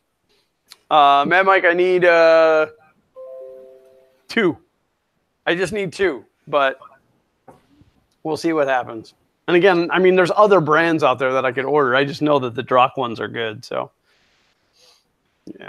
Hey, yeah. I believe there's I got to watch Mailbag Monday tomorrow, don't I? Yeah, you do. Damn it.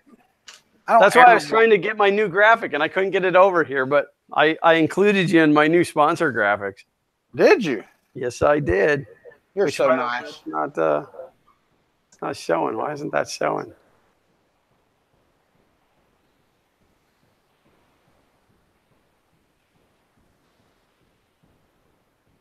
Got to get that sponsorship up there. Got to pay the bills.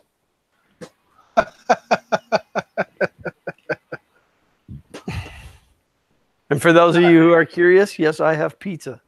Mm.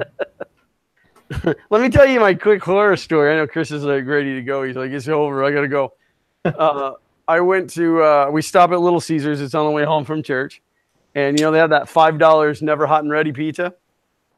And I always order the cheese, and now they have the extra most bestest, which has more pepperoni, which the lady told somebody, she told a customer today that the extra most bestest has 80% more cheese and pepperoni. And I'm like, no way. 80%. You wouldn't be able to cook that thing. It would be nasty. There would be so much it would. It would just be cold mozzarella. Yeah. So, but I ordered my cheese and my extra most bestest and some crazy bread. And she disappears in the back. She comes back up and she said, we're going to have to wait on the extra most bestest. No, yeah, we'll have to wait on the extra most bestest. It'll be about 5 minutes. I said, okay, that's fine. So she goes to ring it up, and she said, that was a cheese and a crazy bread, right? And I said, no, a cheese and extra asbestos, the one we're waiting on, and a crazy bread. Oh, okay. So she rings it up, and I pay for it, and I go sit down for my 5 minutes. 15 minutes later, she finally, she looks at my receipt and looks at me, looks in the case, and she said, oh, we're waiting on your cheese. It'll be 5 minutes. I said, you were waiting on my pepperoni, and it was going to be 5 minutes. So then finally the stuff comes up. They finally, she finally gets it. And she said, that was a cheese and a 5 meat.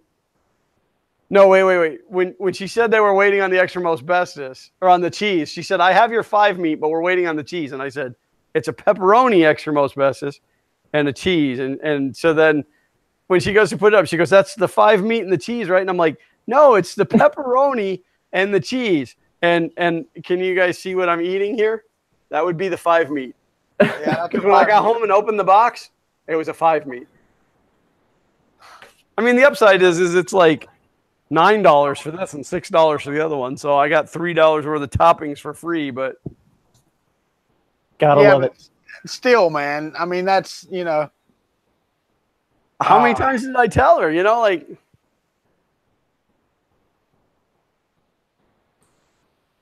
Little Caesars is great pizza, changed my mind. Well, eat any other pizza and it'll change your mind. It's like cardboard with toppings.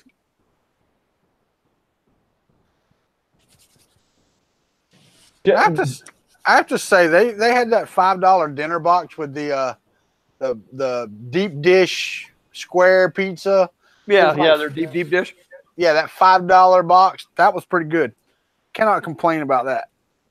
Yeah, Joe left the stream. He had to go eat, but he became a $10 Patreon of mine. And Joe, if you watch this back, that is much appreciated. Thank you very much for jumping on board. That's awesome. Patreon is a huge help. All of you guys out there that support any content creator, whether it's us or anybody else, any little bit that you give is always appreciated across the board. So that's a great way to show support. Very much appreciated. Yeah, because I mean, Chris, that I don't know how much your Patreon does, but the Patreon money lets, like, you went and bought that printer the other day. That's out of pocket. Yep. I mean, and these people watch it and they enjoy it, and that's cool when they think it's worth supporting. Yeah, that's awesome. It's just it's not just the money, and I've said it before, it's not just the money. The money does help greatly, it does, but it's knowing people want to support what you do. Absolutely. That is a great feeling. So. I may actually have to buy a new extruder motor before I can finish this. Here, I got one right here. No, but see this? See this? Bruce's don't have that. The plug-in block. Oh, so it's in the way. Can you turn it sideways? I don't know. That's what I'm gonna have to figure out as I put this together. Yeah, because theirs are permanently wired, aren't they? Yeah. And Yeah, they make their wire routing based on that. So they're like LDO or LBO steppers. Bruce's are. I think I got plenty of room though. I really do. Yeah, there's plenty of room. Never mind. I was worried about nothing. There's no polarity on a thermistor, right? Nope. No. I hate to rush us off, guys, but I do have to jump to a call. All right. Okay, Chris. Well, thanks, Chris. Thanks again, everyone, for joining the stream. Fun in the Country Basement is always a good time on Sunday. I like to do this. This has been really good so far. I've been doing it I don't know how many weeks, but it's really worked out. I enjoy it. So again, thanks for everybody that joined. And the tips that came through, those are always appreciated. And my new Patreon supporter. Thank you for that. And I will kick it over to Walter, and I'll see you next Sunday. All right, guys. Thank you for watching. And as Chris said, if you're not subscribed, please do. And join us next Sunday. I don't know what we'll be working on, but neither do you. So come check it out. It'll be a surprise. Glenn? Yep. Well, it's always a surprise, and it's usually a surprise to us what we're going to be working on too, because it depends on what broke during the week. So we do thank you guys, each and every one of you, for supporting us. We love the fact that the cross-platform that you guys generally follow all three of us, which is awesome. And remember, the information for these streams is always available on funcountrybasement.com or funinthecountry.basement.com, either one of them. And I usually don't update it till Sunday because that's when we know the link is coming. So just know that they are always on Sundays. And if you go on Sunday, it'll have the new link. I think that's all I wanted to tell you. And of course, tune in to Fun King 3D for all the latest FK1 videos.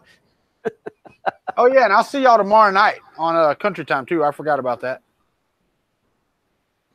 Excellent. All right. Well, take care, everybody. We'll see you next week for sure. Bye, everyone.